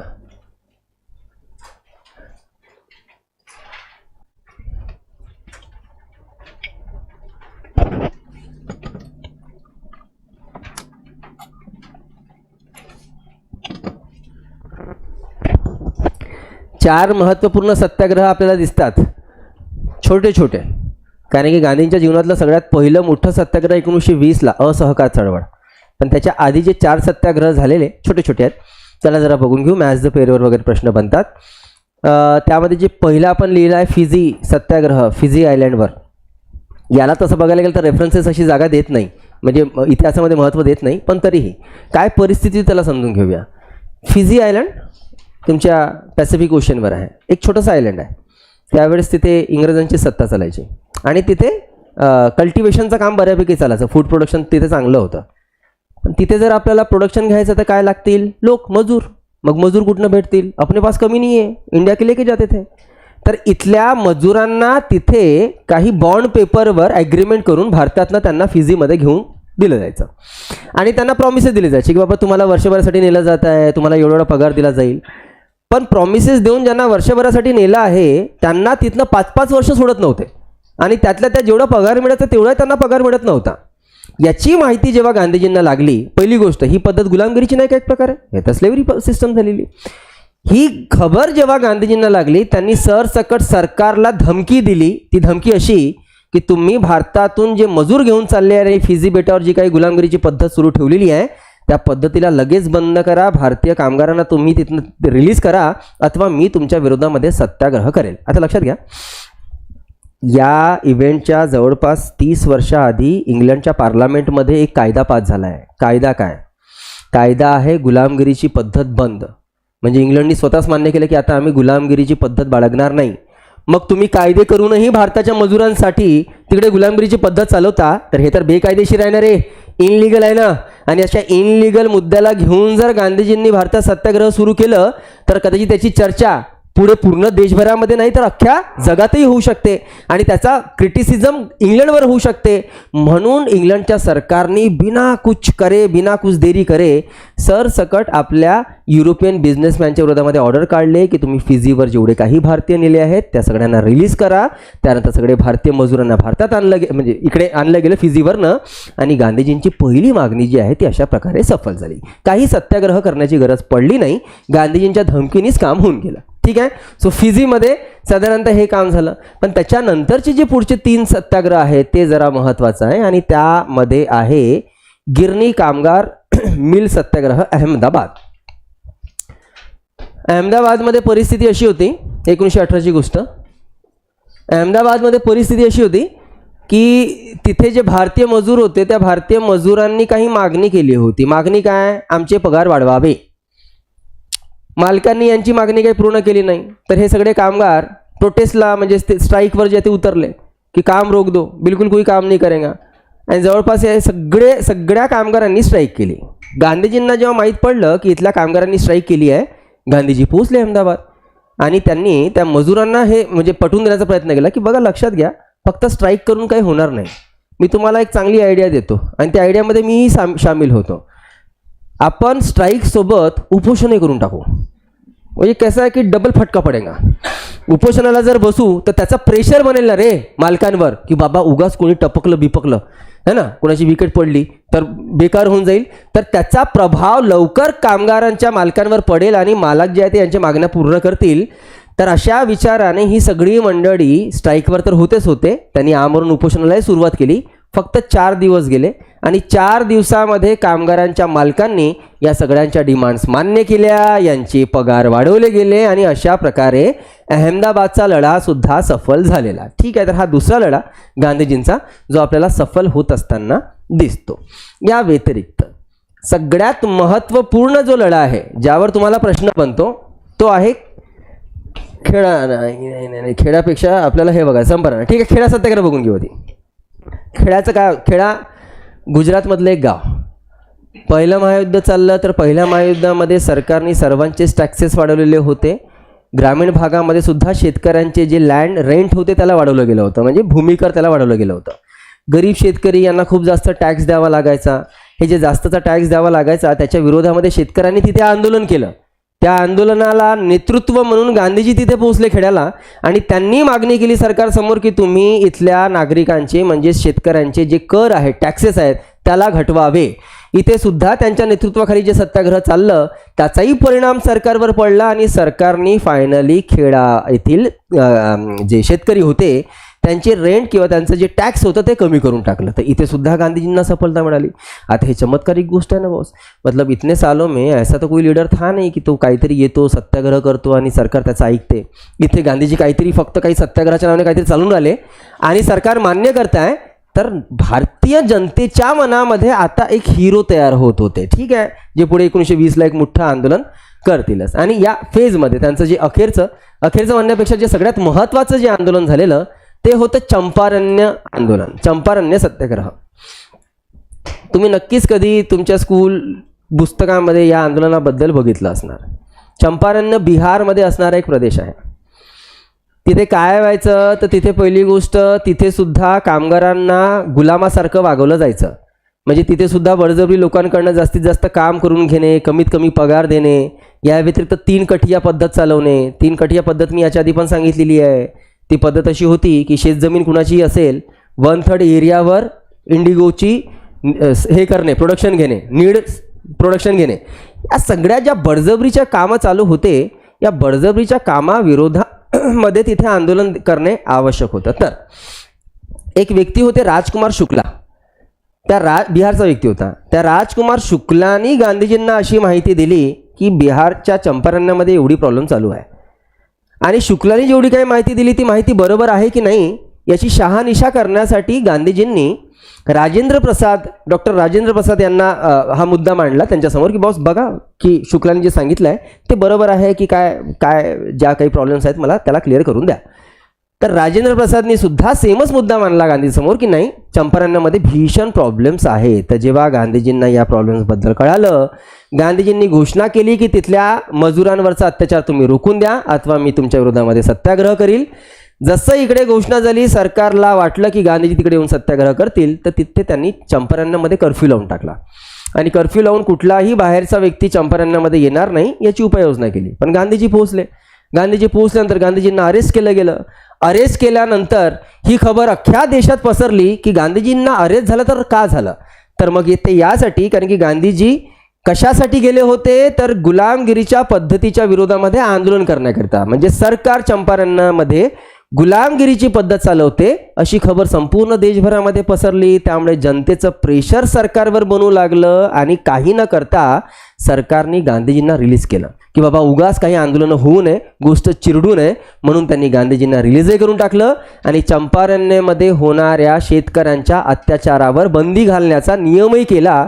तर अशा प्रकारे चंपारण्य सत्याग्रह सुद्धा त्यांचं सफल ठरलेलं दिसते.